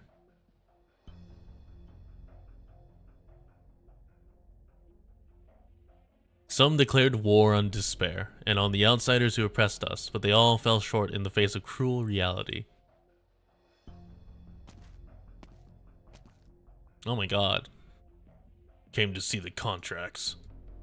I've never seen a more motivated mercenary than you. Are you trying to buy a mansion in Colombia or something? One should feel lucky just to be alive for so long. In that sense, I suppose your name is well deserved. I heard a bunch of jobs came in lately. Anything good? Their eye is on and in the city now. Things didn't turn out too well for the last few who took these jobs. It's Babel stuff. Are you sure you want to be part of that mess? Yeah, I trust my good luck. I trust my luck. Have it your way. There's a teacher in town who's been saying good things about Babel's outsiders. Someone is willing to pay to shut him up for good. Will do. Hey, good luck. Do not kill the Babel person. I look forward to your surprises. Hope your luck doesn't run out today.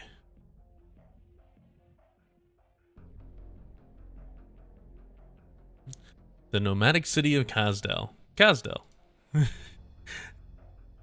It's been a while since Good Luck came back. The city has changed a lot. People come and go. He is familiar with the words Babel and military commission. There are always people fighting over things that he does not understand. He does not understand why the Sarkaz feel the need to fight one another. He takes out the photo of the target, a mild-mannered young man. The triangular marking on his sleeve seems familiar. A teacher spreading praise about Babel's outsiders, inciting opposition against the military commission. Sorry, your luck just ran out today. Should be around here. Wait, this place. He's been away for a long time, but not long enough to forget his home. Otto's home. Otto, you should not have gotten involved. Is he about to kill his son? We've gotten used to despair from one defeat after another at the hands of powers beyond our ability to resist. But we needed that to convince ourselves that our despair was not self-inflicted, that it stemmed from an obvious source in our lives. That is what Babel has become for people in this day and age. It was Babel who brought the enemies. It was Babel's medicine that worsened our ripathy. It was Babel's education that sapped our will to resist. It was Babel who deluded the king of Sarkaz and tricked us into giving up on collecting the blood debt from outsiders. Babel is the source of all our despair. What the fuck? I see some of you nodding. No doubt you've heard the same from your parents. In desperate times, people often mistake hearsay for the truth. But is it the truth though? Were our lives better without outsiders in Kazdel? Don't take anything at face value. See? Think.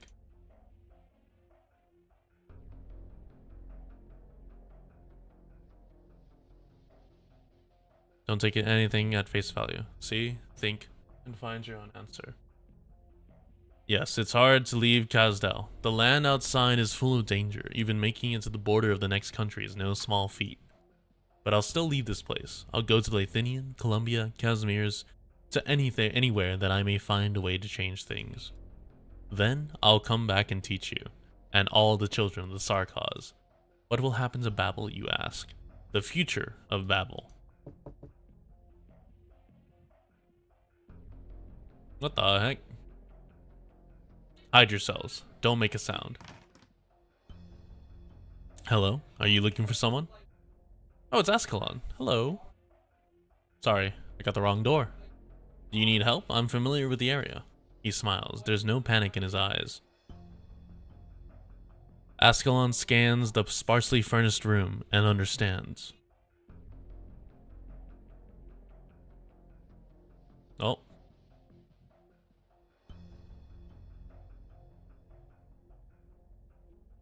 Do you live here on your own? Yes. My name is Ascalon. I am from Babel. Thank you for sheltering him, but you must leave.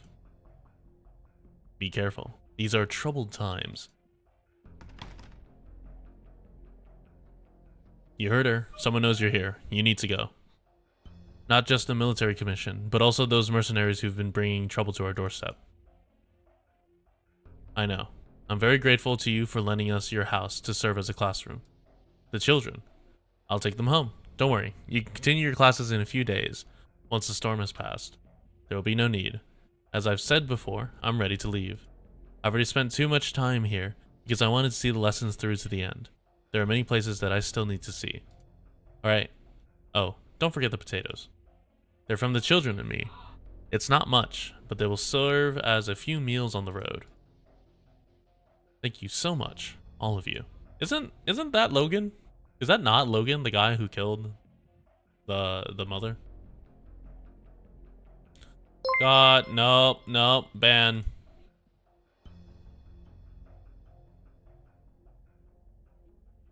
None of that, you rat. Different guy, same sprite? Oh, okay. They should have chosen a different sprite. I should be thanking you. I learned a lot from you. From the past few years, Kazdel has grown faster than its education and public thinking can keep up. I fear that our powers will be our own destruction if we do not change the present situation. The conflicts we see in Kazdel now are a good example. This is not how the Sarkaz should be. I have yet to find a way to change all these, but I know that the answer does not lie within Kazdel. Goodbye, Ada. Goodbye. May your journey be safe and smooth. Otto watches as the teacher disappears around the corner, but does not go in. He does not remember when it started, but he has the habit of sitting by the door, waiting for a familiar someone to return. Wind stirs the dust from the streets, and the dust stirs up his tears. There's not even a shadow. He gently closes the door. Uh-oh. Ada. Good Luck sees the target leave the house. Then, he sees a familiar figure that he has not seen for a long time. His blade feels heavy. He cannot move. Ada. I'm sorry. I didn't know. I'm a lousy dad, but... He tightens his grip on the knife's hilt. He knows the only way to give Ada a better future. Oh! Ascalon. Another one. A mist shrouds a corpse in this corner of a street, erasing all traces of its existence. The passing of a life in Kazdel is akin to a speck of dust falling to the ground, unheard, unceremonious, and unnoticed. His luck has run out.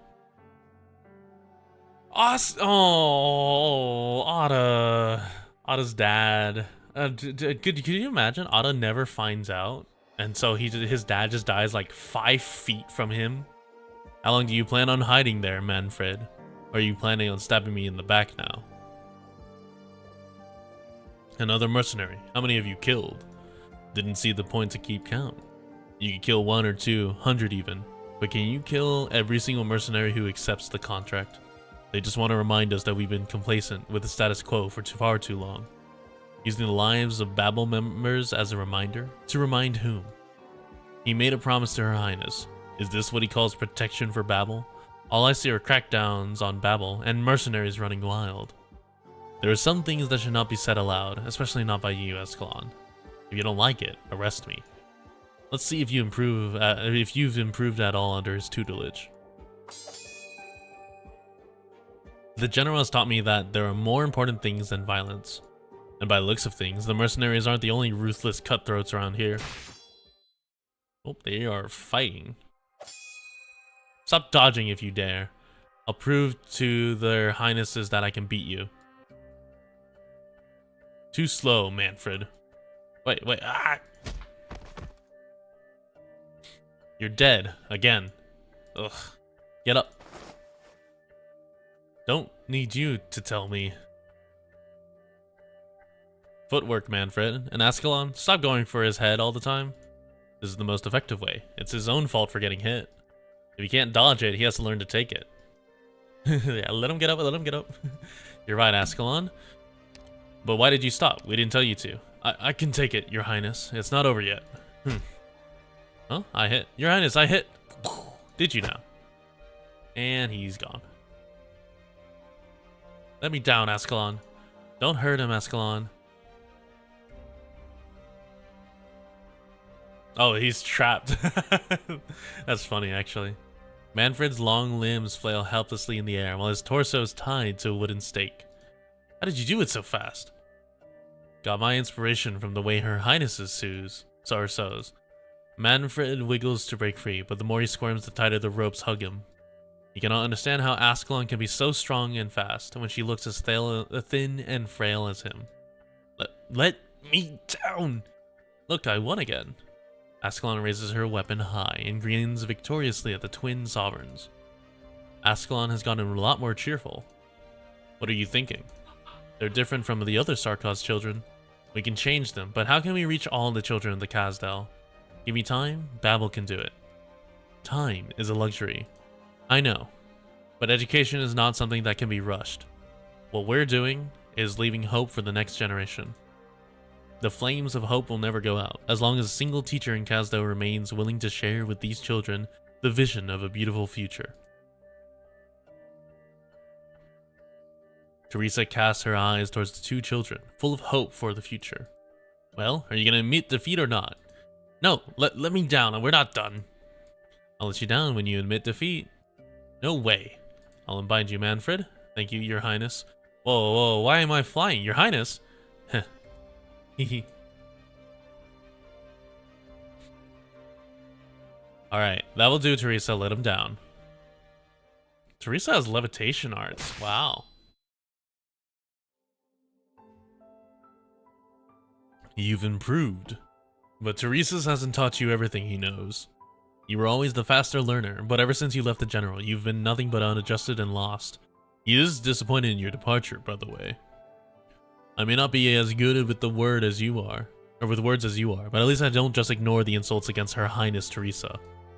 Do you really know why Her Highness is so dedicated to Babel's ideals? Do you really know why the General hasn't openly denounced the attacks on Babel? You should have talked to him rather than turning your back on him. I turned my back. You're the ones who turned your backs on Her Highness and the voices of so many. It's Teresa who has turned a blind eye to the mercenaries' acts of violence and the damage they caused Babel. This much, I know. The General has allowed it precisely because he can't ignore the voices of the majority. If the fate of the Star-Cause is doomed to fall into the abyss, what's wrong with using more effective means to prevent it? So that's what you truly think. It's what most of us in Kazdel think. It's not that we don't trust Her Highness. Anyone can promise a better future, but we can't ignore the reality before it. Isn't it crueler to use violence to force a child to shake hands and make peace with the murderer who just killed his father? Say whatever you want. I'll keep my hands off the military commission, but if you try to act through the mercenaries, then my job is simple. No more mercenaries, no more problems. Ascalon. If you have the time, go visit Her Highness. I've never seen her so tired.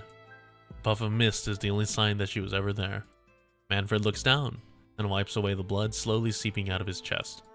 He sighs and turns into the empty street, only to spot the deceased mercenary's effects.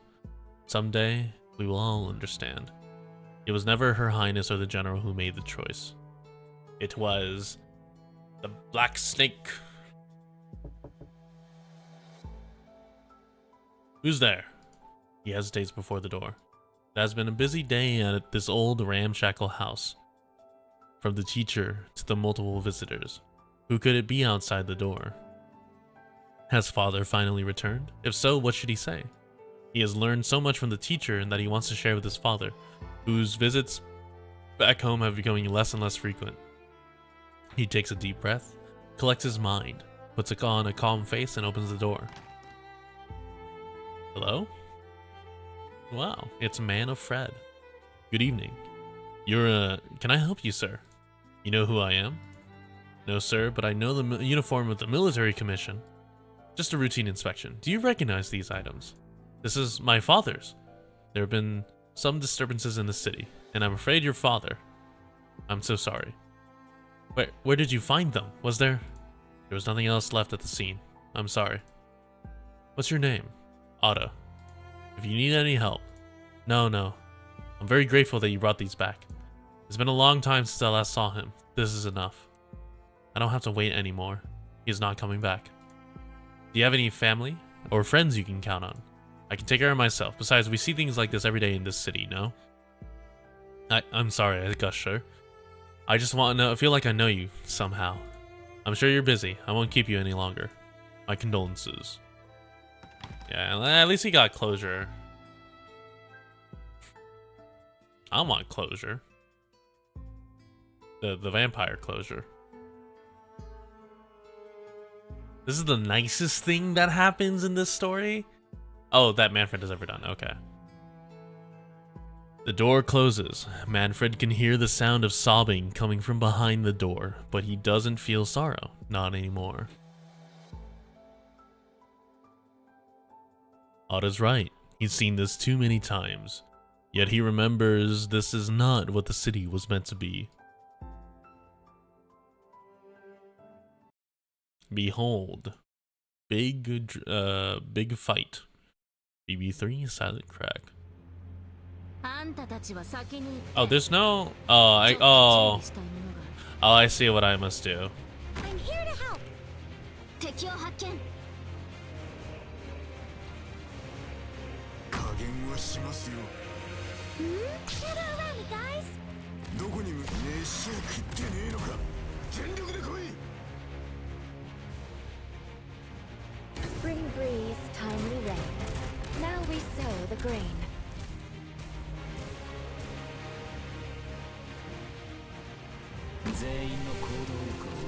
Yo, they moving.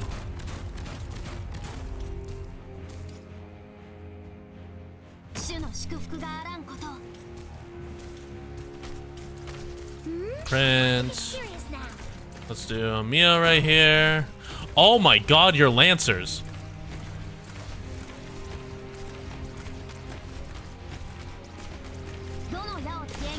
Oh my god, I can't believe you're Lancers.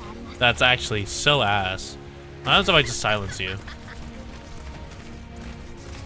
you afraid of me? I wasn't. I plant you into the soil to gain your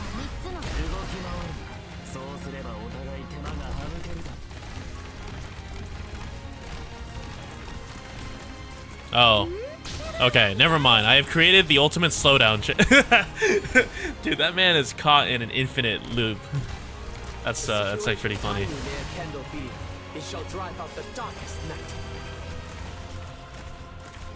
I should have put in Zwolda. I didn't know they would spawn up here. Yeah, Shu W as always. God bless having Shu. Alright, here's my solution.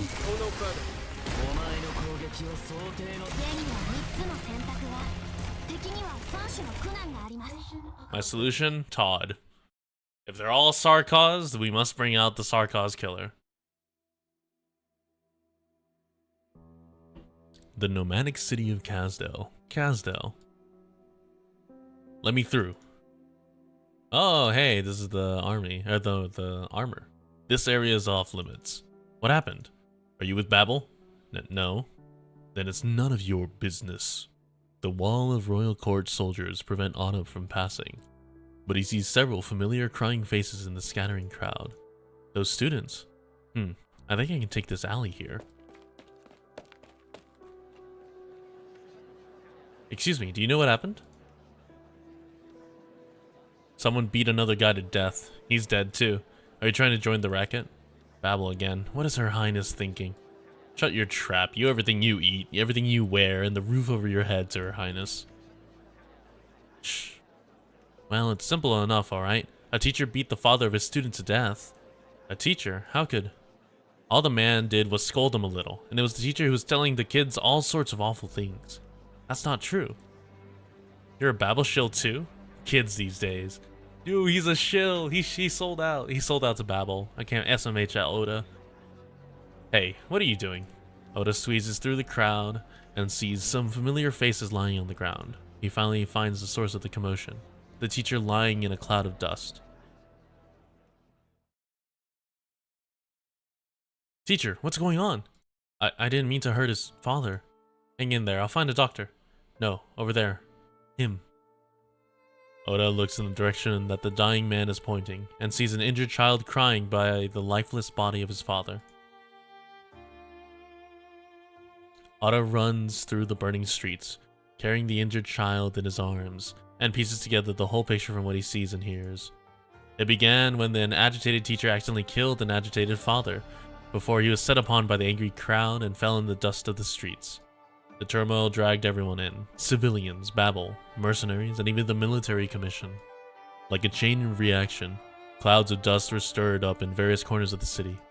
It wasn't until artillery from an unknown source blasted through a wall of Babel's office building that the royal court troops finally quelled the riot. It began with an accident and ended with a shell that caused more damage to Babel than anything in the past 18 years, since the end of the war. Who's using that cannon? Manfred? Manfred, how did you sneak a Londinium cannon here? The kid is hurt and needs a doctor. Don't make me do this the hard way. Whose side are you on? Babel? The military commission? Neither, I just need to get him to a doctor. Now get out of my way. My dad. It's too late for him, I'm sorry. Go, but don't trust outsiders so easily. Sarkaz. Not in this chaos. Thank you. The Otta can feel the child's breath growing weaker as he continues on his way. Running through the streets, he seems to feel someone brushing up past his shoulder, but sees no one. Oh shit, it's Logos. Was I imagining things? Or I think it was Logos? Maybe Logos. Maybe someone else. Stop right there. Not one step closer. There are patients inside. This kid needs medical attention now. Oh, I didn't think there was anyone still willing to bring patients here. Alright, I'll take it from here. I'll try to give you some extra medicine before we leave. Leave? Her Highness made a decision, but we all know what's happening. We're not welcome in Kazdel anymore. Where are you going? Outside the city? Aren't you afraid of the dangers in the waste? Yes, I am. But if the city no longer welcomes us, then we respect its choice.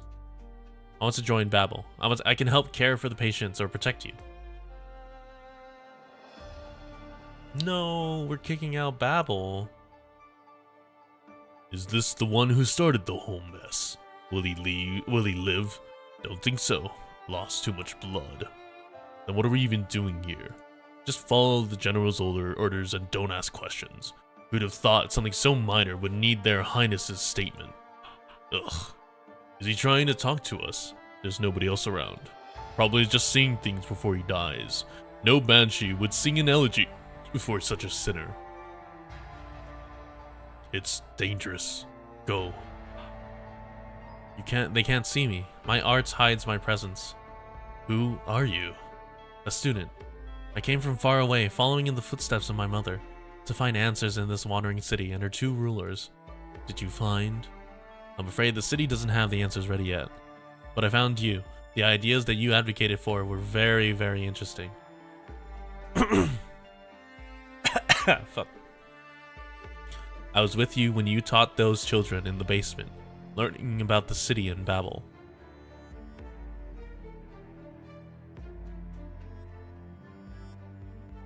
Of course, no one noticed, except Ascalon. The boy has been brought to Babel, where his injuries will be treated. Do you regret your end? No, the boy defended me. He understood what I tried to change. I'm sorry about his father.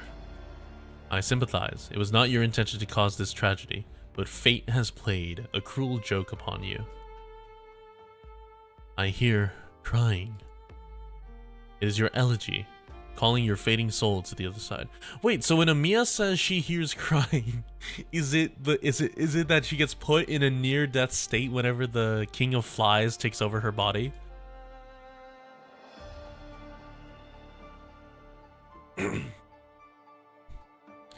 Fear not, hesitate not. The myriad souls welcome you with open arms. Let my song take you beyond. Or is it just she hears the elegy? Yeah, maybe she hears people dying. Yeah, she hears the elegy from beyond. Thank you. The young Banshee's song soothes the mind of the dying man. The gentle song echoes through the crowded streets of the city. Banshees respond to the song of their young kin, adding their voice to the harmony. It is an elegy that commemorates the passing of an ordinary Sarkaz. You were talking about the future of Babel in Lesson, but you didn't get to the end. What were you going to say? I believe that Babel will die someday. I hope I'm wrong.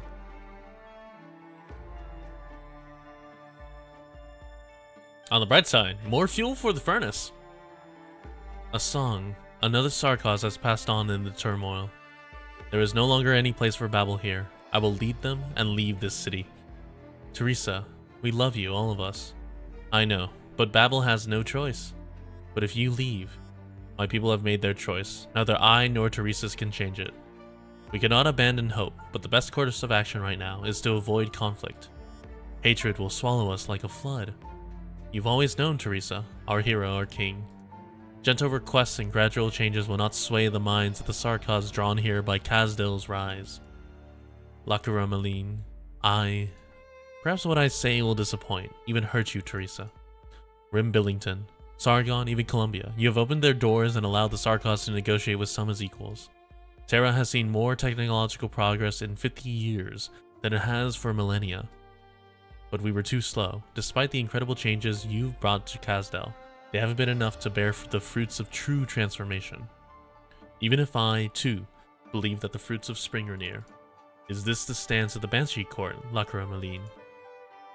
I'm just a mother who came to see her boy off, Teresa. I respect his choice, and there will come a day when he will speak for our royal court. But that day is not today. I know you love him. You haven't allowed yourself to age since he was born. Aifenil was a miracle to me, and to all Banshees. The day he was born, I became loath to age with time. I have preserved my appearance at the peak of my beauty. I wish to remain eternal in his memory. My life is finite, of course. It's the only facade that never changes. I know what your highness is thinking. You never expected your dream to come true in this generation. You see yourself as the soil, and it's not the soil's due to witness the flowers bloom. Even if the two of you have to give everything to nourish this soil. Humor my little self-indulgence, your highness. Until he finds the answer he is seeking, allow him to travel between the two of you, to learn from both of you. It will be the first sprout to emerge from the soil. Bring Aifenil. Take care of him. Protect him in my place. I will, Lakramaline. My friend. Thank you. No matter where you go, no matter what fate awaits either of you, the Banshee court will sing both your elegies and announce to all. This is my promise. It is the most ancient and powerful of witchcrafts, my final parting gift to you. Lakramaline. Will we ever meet again? I hope so. Until next time, then. I look forward to the day I can hear you sing in the mists of the Convalis. Farewell, your highness. I'm afraid I must stay here and go no further. Aifenil will be part of your procession, after all, and I'm not ready to say goodbye to him yet. So Logos can just travel between Babel and Kazdel? That's crazy. Because that arts is busted. How long do you plan on standing there? You came a little too early, if it's Teresa you're looking for. I didn't think you would have the courage to come to me, Ascalon. Why? You mean why wouldn't you have the courage to see me, or why I banished Babel? You've seen Manfred. Yes. Did you do it? Not at all the way? Good. Now remove yourself before you say something childish and naive. Not even Teresa would agree with you. Or you could choose to stay.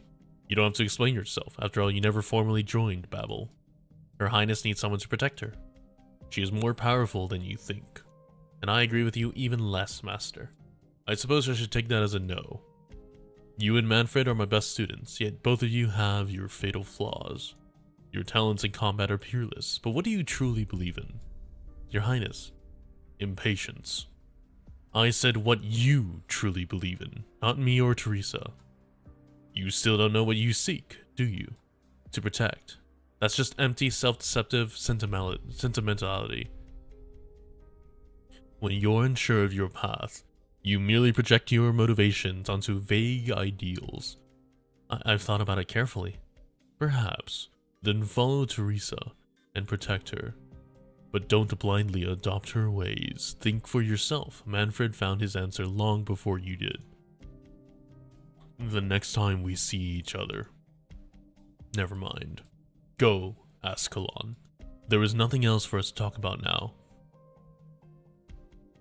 Ascalon falls to one knee, then turns to a mist that closes around Teresa's. The mist trembles and disperses, leaving him behind only a stone knife in Teresa's hand. He recalls the day that he snatched the blade from the child in a catastrophe. You were too cold to her, Teresa. It's a time of parting. You could have shared your mind with her. She has never been adept at expressing emotion. As her teacher, you are better than me at reaching the teenager side of her. Do you really have no faith in her choice? She is welcome back at any time. Manfred remains too complacent in his training. He needs someone to challenge him, a goal to work towards. I'll tell her. I wish you would come back. I know. If we cannot resolve a minor conflict like this, the next one could escalate into a full-fledged civil war. If it comes to that, all that we have dreamed of for a century will be for naught. If that day comes, and if I have to, I'll kill you. Babel is ready. We will leave with those who are willing to follow. You've always kept them close. Yes, because they need me. I need you too. Kazdel needs its king. Teresa's. Our people have made their choice. The best course of action, for now at least, is for Babel to back down. I will continue to call the nourishing rain upon Kazdel, change the city's circumstances, and wait for the hatred to subside. But, if you become the greatest threat to the searching dreamers in this long and painstaking process, I will destroy you. So be it. Damn, Teresa's like, I will slaughter you. Teresa got fangs.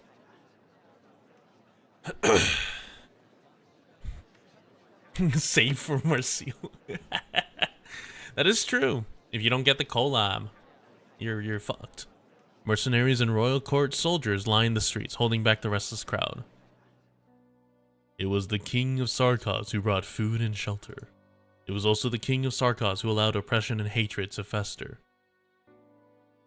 The Babel procession stretches as far as the eye can see, past the barricades formed by lines of royal court soldiers, past the disdainful crowd. Theresa walks towards the crowd and stands with them. He has left Teresa's side for the first time in 2 centuries. We all know what we must face. I hope this will not be the last time we stand together. Will that day be far? Not too far. Teresa joins the silent procession. Their farewell to the city is soundless. Their path is one of hope. Then something occurs, enough to silence the restless onlookers, and momentarily halt the procession. The cursing and crying cease. Every eye turns to a single poignant scene.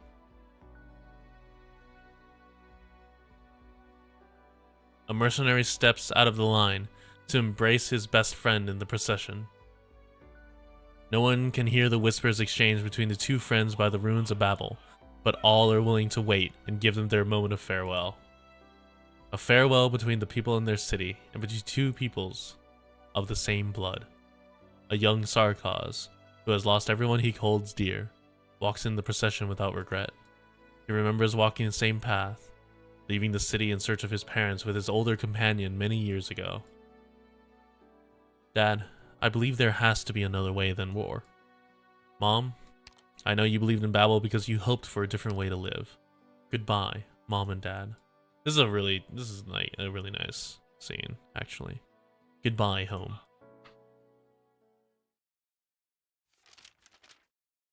For Teresa's eyes only. I have heard what happened in Kazdel and share your sense of loss.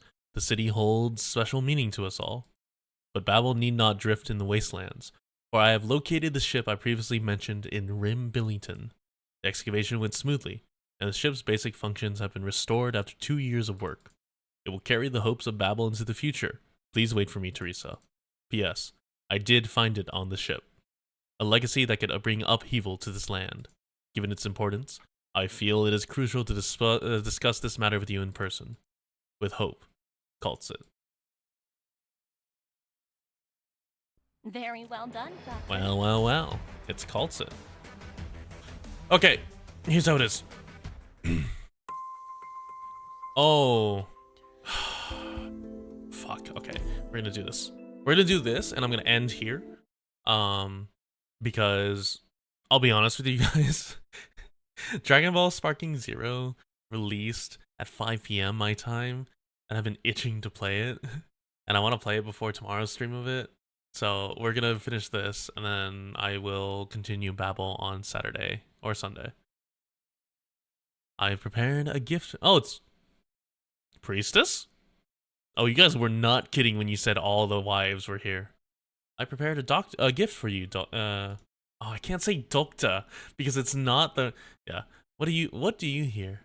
This is. Do you remember? This is the polarization formed when AMA 10 was born. You said you found a rhythm within its waveform. Of course, I added a little personal touch. I adjusted the direction of the planetary tracks array to capture different echoes. The harmony is derived from the lingering neutrinos of extinguishing stars. As for the orchestrator, I used the gravitational folds left behind when the ship sailed through the Stargate. Did I need to read Lone Trail before this?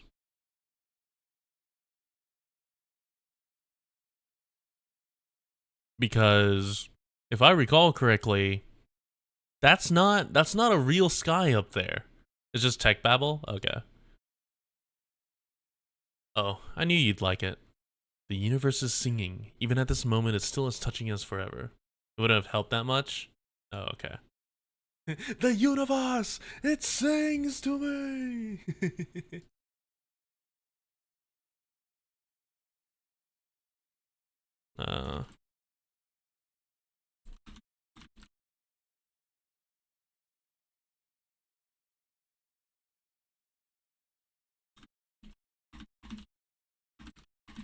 Hold on.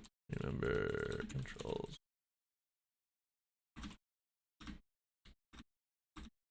Fresh your muscle memory. It's chapter 15 lore? Oh, okay.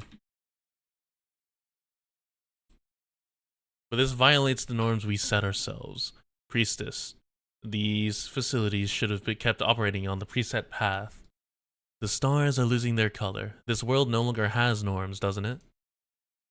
This place will fall silent soon, almost like we've never been here. Come, walk with me before the silence comes. I hope we'll get to see this world's future with our own eyes together. Oh! We will. I will wait for you in that world. Oh. What was that?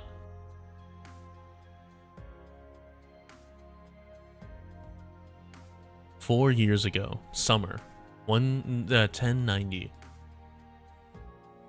Rhodes Island of Babel, Kazdel. Phew. Well, I'm finally done retrofitting the electrical wiring. Now we're going to be able to withstand any impact, I think. How dare Cultsit make me work 8 hours non-stop. Once all of this is over, I'm going to tell Her Highness on her. Confirmed within the landship's communication range. Signals clear. The mini bases you hit around are great closure. Of course, not even Her Highness has seen anything this handy. Yeah, it's the offline Google guy. So, is their so-called research finished?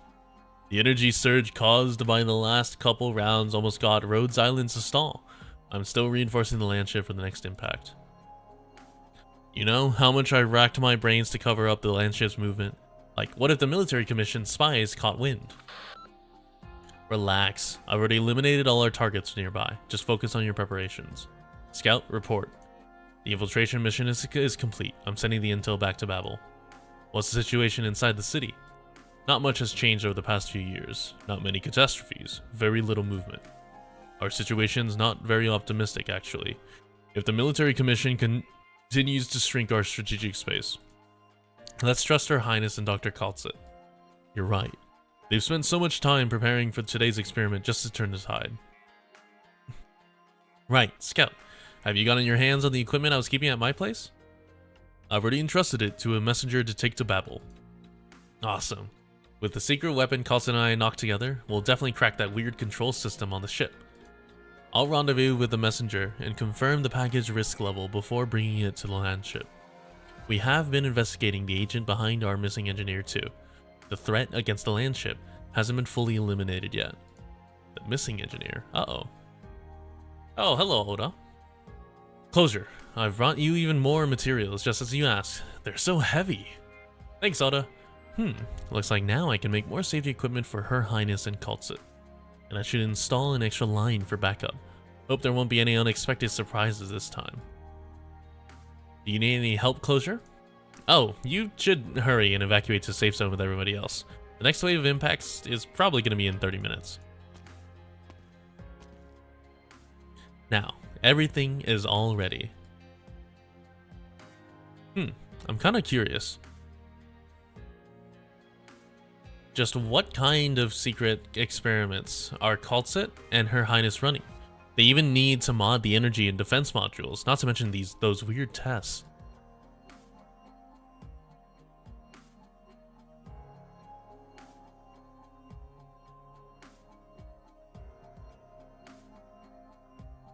There's no one better with there's no one with a better understanding of Originium.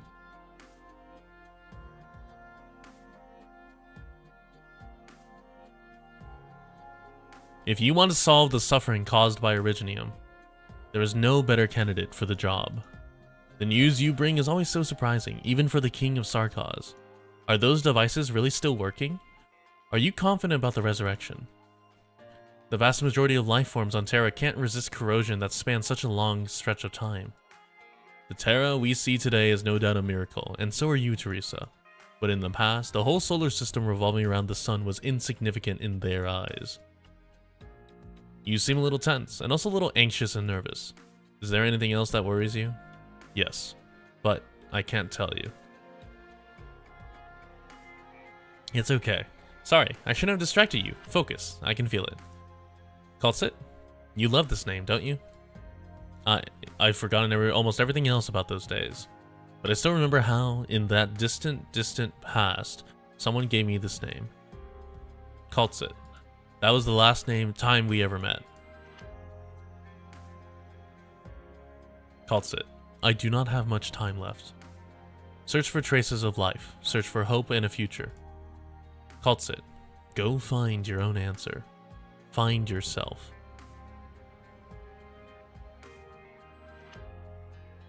Then why hesitate? I know what you mean, I've had a premonition, worry, or perhaps a conjecture. At the starting point of this land, at a certain point in time when life had only started budding, something that can never be reversed happened here. And I don't know what it is. If it's someone that even Dr. Kaltsit can put her full faith in, then I'm not one bit worried.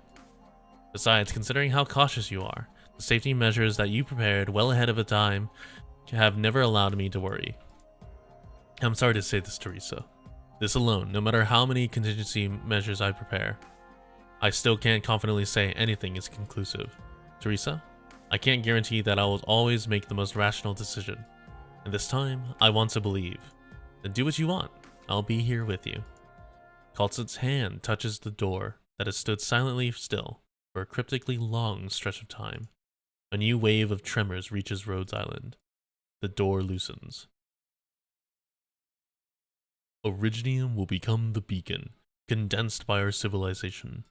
If one day, other life forms in the universe lose their homeland and seek a way to resolve their plight, they will witness that we once shined, we once resisted, and this is where we rest. We once delivered a gift to those who come after us, before our annihilation. Hope.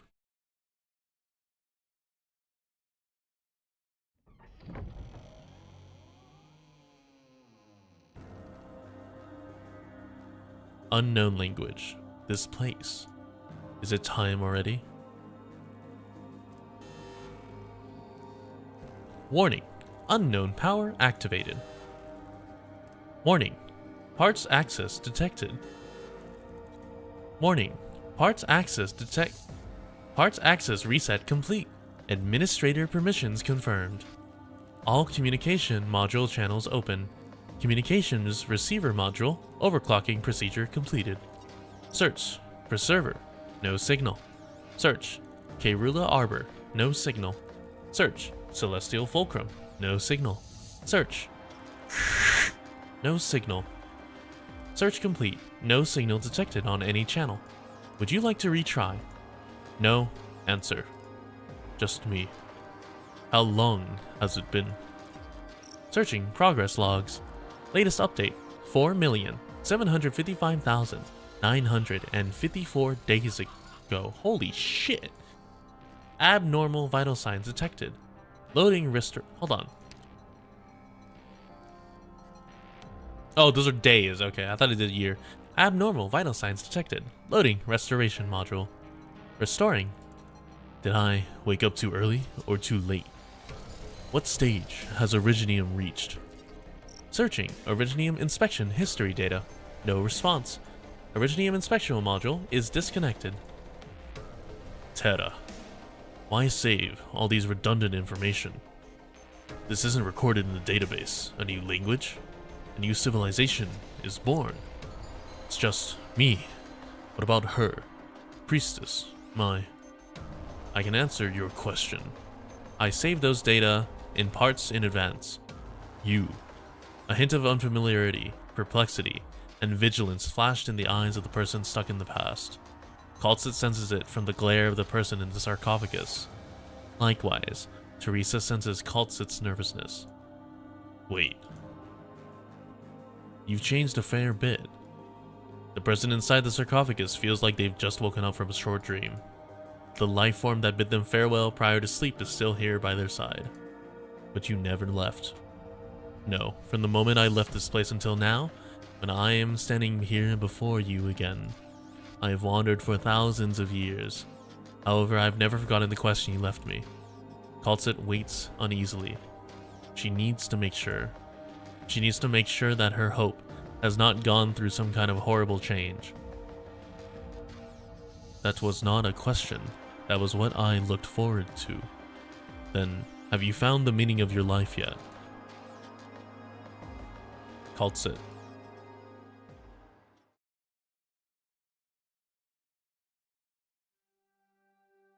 Discovering the meaning in the continuation of life. It's a path that I will have to keep walking. You still remember.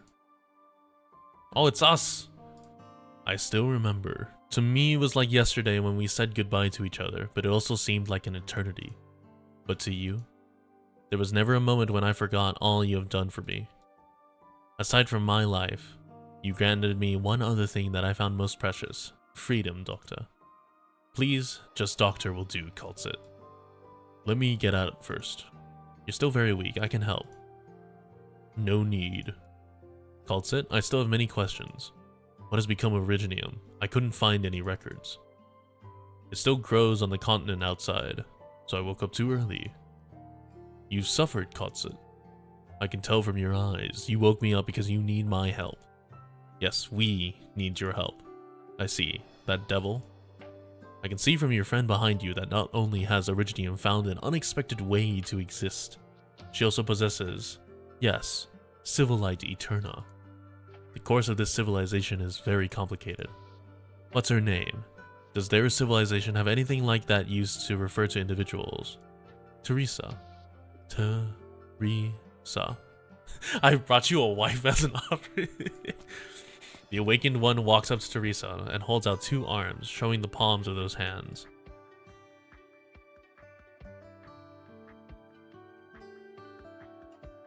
Teresa extends her hands to lightly hold the hands of the one from the past. The doctor feels warmth. Yes, Teresa. This is the moment two civilizations make contact with one another, yet Teresa can see the sadness in the eyes of this doctor from eras long gone, and she feels no warmth from the hands she is holding. Originium and you, together. You speak our language? I learned from records, not hard. Unbelievable. I was thinking about learning your language. Kaltzit said, my world is lost. Languages of the past should stay in the past. I am curious about your kind. You found, and even entered, Civilite Eterna. I want to ask you everything about your civilization. That's the only way I can find traces of my world, the world of the past. I understand. Doctor, is that how you say it? Please forgive me and keep holding my hands. I will show you. The doctor cannot help but be attracted to the eyes of this creature that looks like a devil. Through her eyes, the one who lost a world sees life.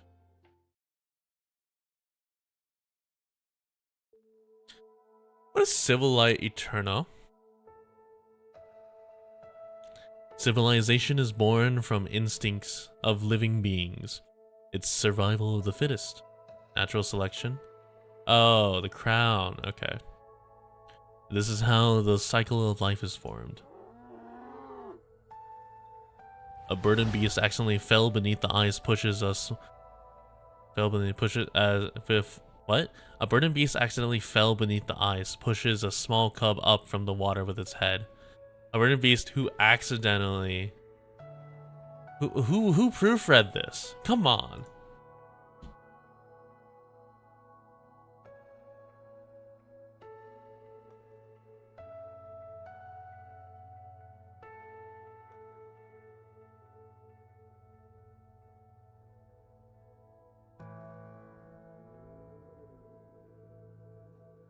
The small burdened beast staggers on the ice and walks towards the hunters who are waiting afar with their bait. It's coming this way. Get ready. The hunter grabs the starving burdened beast's cub before the ice cracks underneath them. Good. At least we managed to save one. Rebellion. Going against our survival instinct is the catalyst of our civilization's evolution. Oh, she's showing him everything, and curiosity. Curiosity is what we burn our lives away for. The staircase that allows our civilization to proceed forward. The pioneer chasing the stars is pushing forward with his fallen ally on his back. You dipshit. Why can't you keep it at it just for one more day? The newspaper's already said that it was the crashed aircraft of the Wrights, not a shooting star, but you just had to get to the bottom of it. The Wrights. Like Orville and Wilbur Wright? Or Orville and... yeah. I think it was, Wilbur Wright? The Wright brothers. They were failures who crashed from the sky. What was there to risk your life for? Those rocks that fell into the land? What do you want me to prove? Wright brothers are canons to Arknights. It's crazy. I, too, once saw within the Black Crown the sun getting engulfed, with darkness shrouding the whole continent. But even in its darkest hour, there were still those who tried to light up the night. What the fuck? Oh, right, I forgot about you guys. It's still black. The sun really is dead. The sun's been dead for too long. We gotta save it. If the sun doesn't live, how are we going to hold our tail thickness contests? But how? We climb the tallest mountains and raise the torch high to light it back up. What if our arms get tired? Then we build a statue of me, and my statue will hold up the torch instead. Good idea. We can build my statue next to yours to hold up another torch too. That way, if my torch goes out, your torch goes out, my torch can light yours.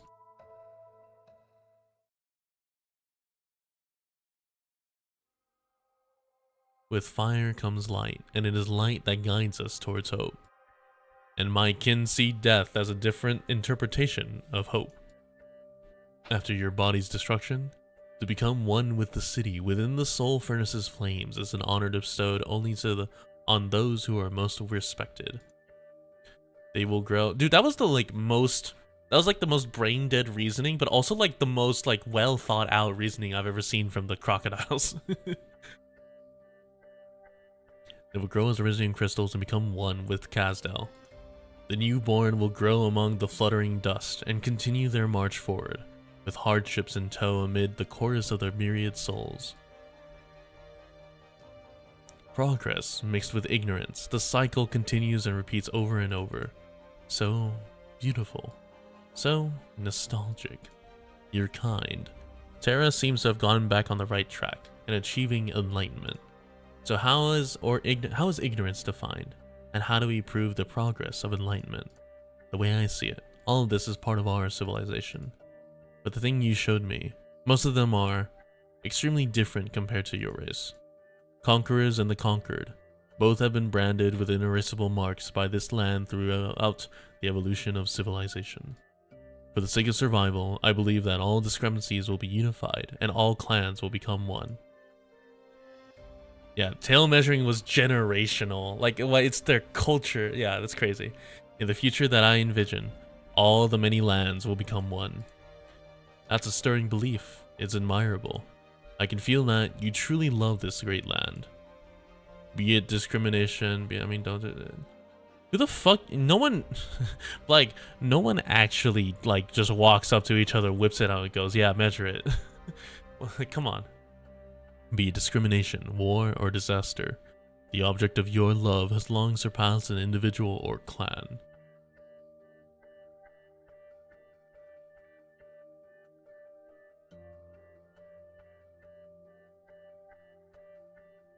But if you surpass the extremes of the civilizations you belong to, no one will be able to comprehend your love.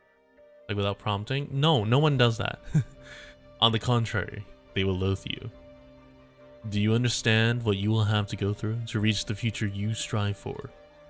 If there is no choice but to walk that path, I will gladly do so. Teresa, a Terran. No wonder Cultit trusts you. She willingly took the risk to wake me in order to help you. Right. When every era comes to an end, there are always those who try their hardest to change the tide in the final moments. But most of the time, their stories don't end well. Nevertheless, there is no doubt that you have my admirations. After all, on a certain level, you are very similar to some people that I knew. I will never get to see them again. Perhaps I need some more time to get my thoughts in order. But no matter, I think I should listen to what you two have to say first. What do you need me to do?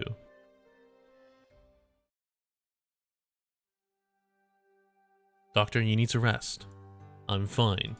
Calls it. She's given me a lot of surprises, but on top of that, she's given me even more challenges. Sorry, I meant confusion. I still don't have a very good grasp with the Sarkaz language. I saw a lot of unexpected things in her. Surely you did too. I made enemies with her, came to know her, began to understand her wish, and finally admired her responsibility. The Black Crown shared with Teresa the long history and experience it bears, and she too slowly gained foresight that no other can attain. I felt perhaps this would be our best chance. With her, with Babel, and with Terra. With Terra. You two are part of this great land now, Kultsit. I hope you will take this journey with us. Right. I envy you and I trust you, Kultsit. But I am just a researcher. Perhaps the help I can offer won't be as significant as you hoped. Oripathy, catastrophe, disasters that we have no methods to resist have been bringing many hardships to these lands. Yet Terra's technology is almost entirely built atop the foundation that is Originium. Fighting over energy, the discrimination against the infected, the estrangement between war and races are all further tearing these lands apart. We tried, but our efforts yielded very little. That's because we know practically nothing about Originium. We know nothing about this great land. What happened to the sky and the ocean? Where did the ancient ruins come from? How exactly were we born? We hope you'll be able to find good answers for us. Surely Kultsit must have already shared some of those with you. As for Originium, I'm sorry to say that the person I am now can't give you a good answer. At the very least, not an answer to everything. When I woke up, I tried to access the logs tracking Originium's progress, but strangely, there was nothing. And this glimpse of terror that you've showed me has made me even more confused. The development of Originium has taken a completely different turn from what I expected. I need some time. I need to explore and see this great land for myself, to understand how exactly Originium has influenced culture, life, and environment. This could take years, perhaps longer, and maybe, after an enormous amount of energy is expended, you will receive only a most disappointing answer. I once made a promise to somebody. Thinking about it now, perhaps I ever left myself, or her, was regret. That's why I won't make a promise lightly, Kultsit. Forgive me. In that case, we will wait. No matter what your answer will be, Babel will last until the day of your return, Doctor. Thank you. Well, sorry, but I'm a little hungry. Parts showed me that the landship has a temporary cafeteria. Do not eat the ramen the wrong way, Doctor. Do not the ramen. That it does, but it might be a little messy there. How about I take you? Thank you, Teresa, but no. This place has a special meaning to me, too. Let me walk there, slowly, by myself. Okay, be careful, Doctor.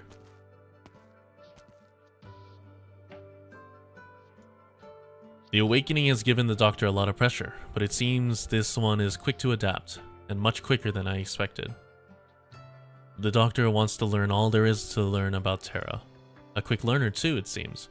If the children were like the Doctor, perhaps they would have a chance to master even more languages and travel to so many places across Terra. Teresa, you should go back and look for the others. There should be plenty of Babel affairs that need the chairman herself too. Teresa? Kultsit, there's something bothering me. Maybe I'm overthinking it, but I want to tell you. The Doctor seemed to be very surprised by the look of Terra as it is today. You once told me that no one has a better understanding of Originium than the Doctor. The same Doctor who said that the development of Originium took a completely different turn from the expected. Then what should Originium have been like? What should these lands have been like? What should the Sarkaz have been like?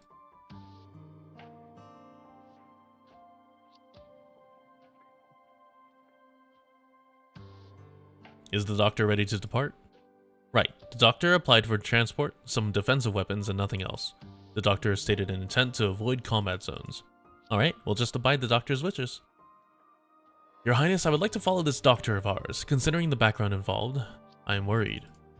Ascalon, have you ever left Kazdel? Left? If we count how I once chased a quarry and left the area when I was small, then I most certainly have.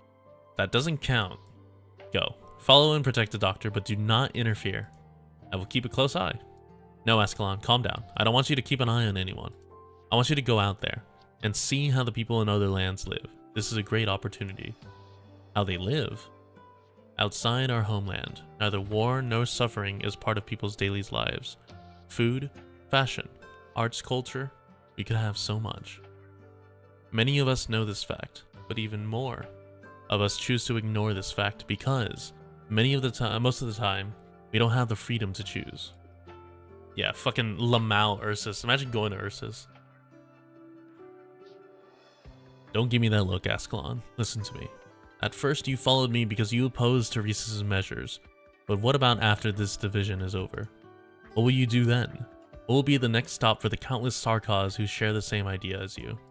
That's why you need to take a break from the war and see the sights beyond our homeland. See the life that we should have lived. If that is your wish, it is. Have a safe trip.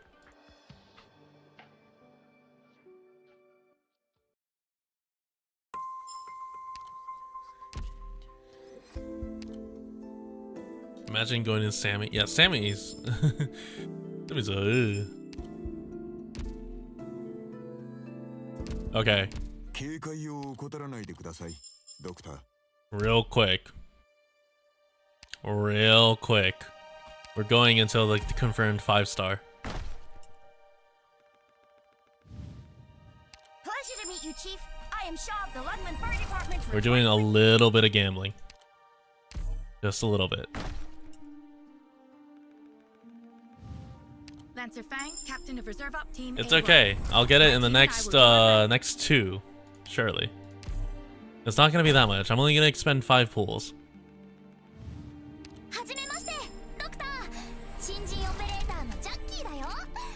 No, be gone, Jackie.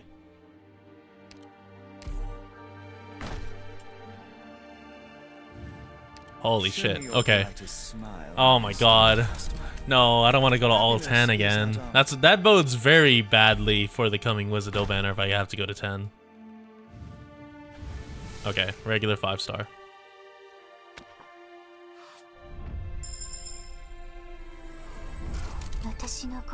Oh. Huh. She's not on the banner, is she?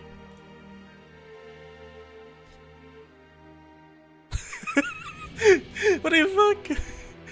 I didn't even get the off-rate 5-star. I lost my coin flip. Isn't this the person you guys were...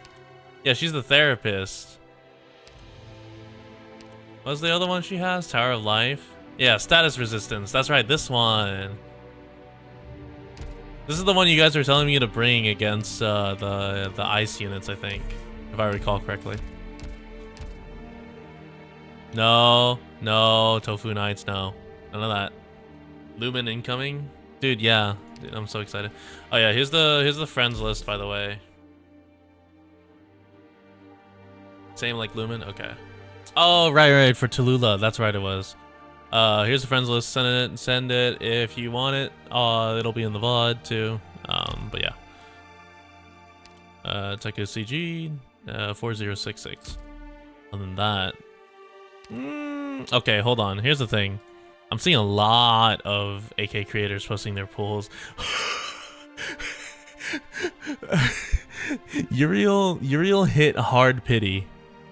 Uriel hit hard pity for Ascalon. Or not hard pity, but yeah. The next 6-star operator will definitely be Ascalon, is the screenshot she just sent me. Dude, that's funny. Okay, we're gonna go to 10. Actually, you know, fuck it, we'll go to 10. Maybe I get lucky. Okay, we're not getting lucky. Surely.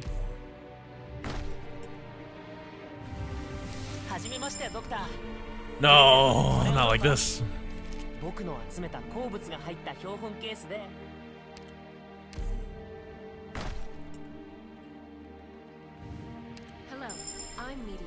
Hard pity for who? Uriel. Uriel sent me a screenshot, and it has the image of next 6-star operator will definitely be Ascalon.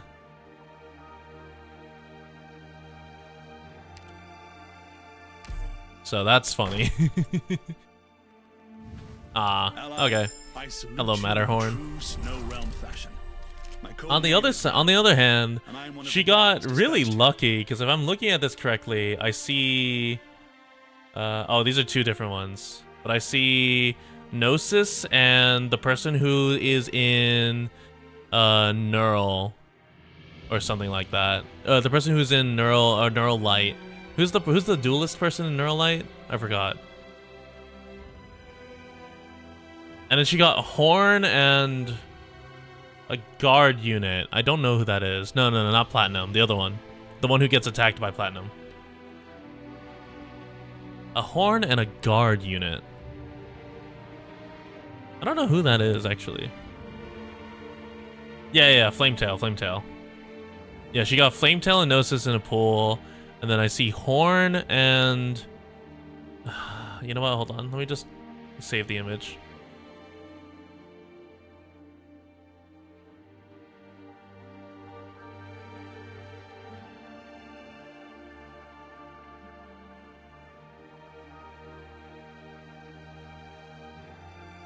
Okay, this is what Uriel got.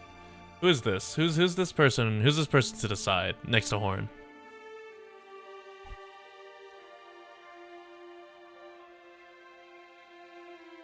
Oh, that's Palace? Okay.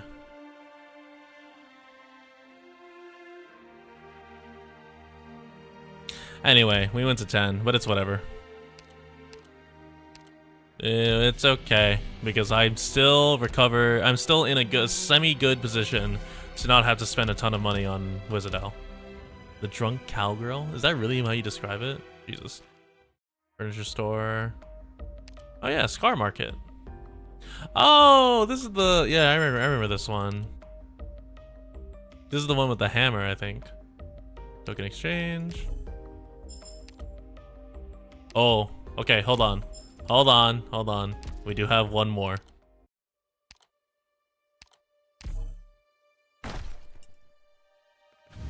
Fuck. Alright, we're done. I'm gonna go play Dragon Ball Sparking Zero now. And then I'll see you tomorrow.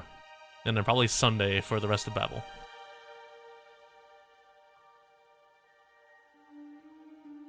Anyway, time to add another W. Behold the army, it grows.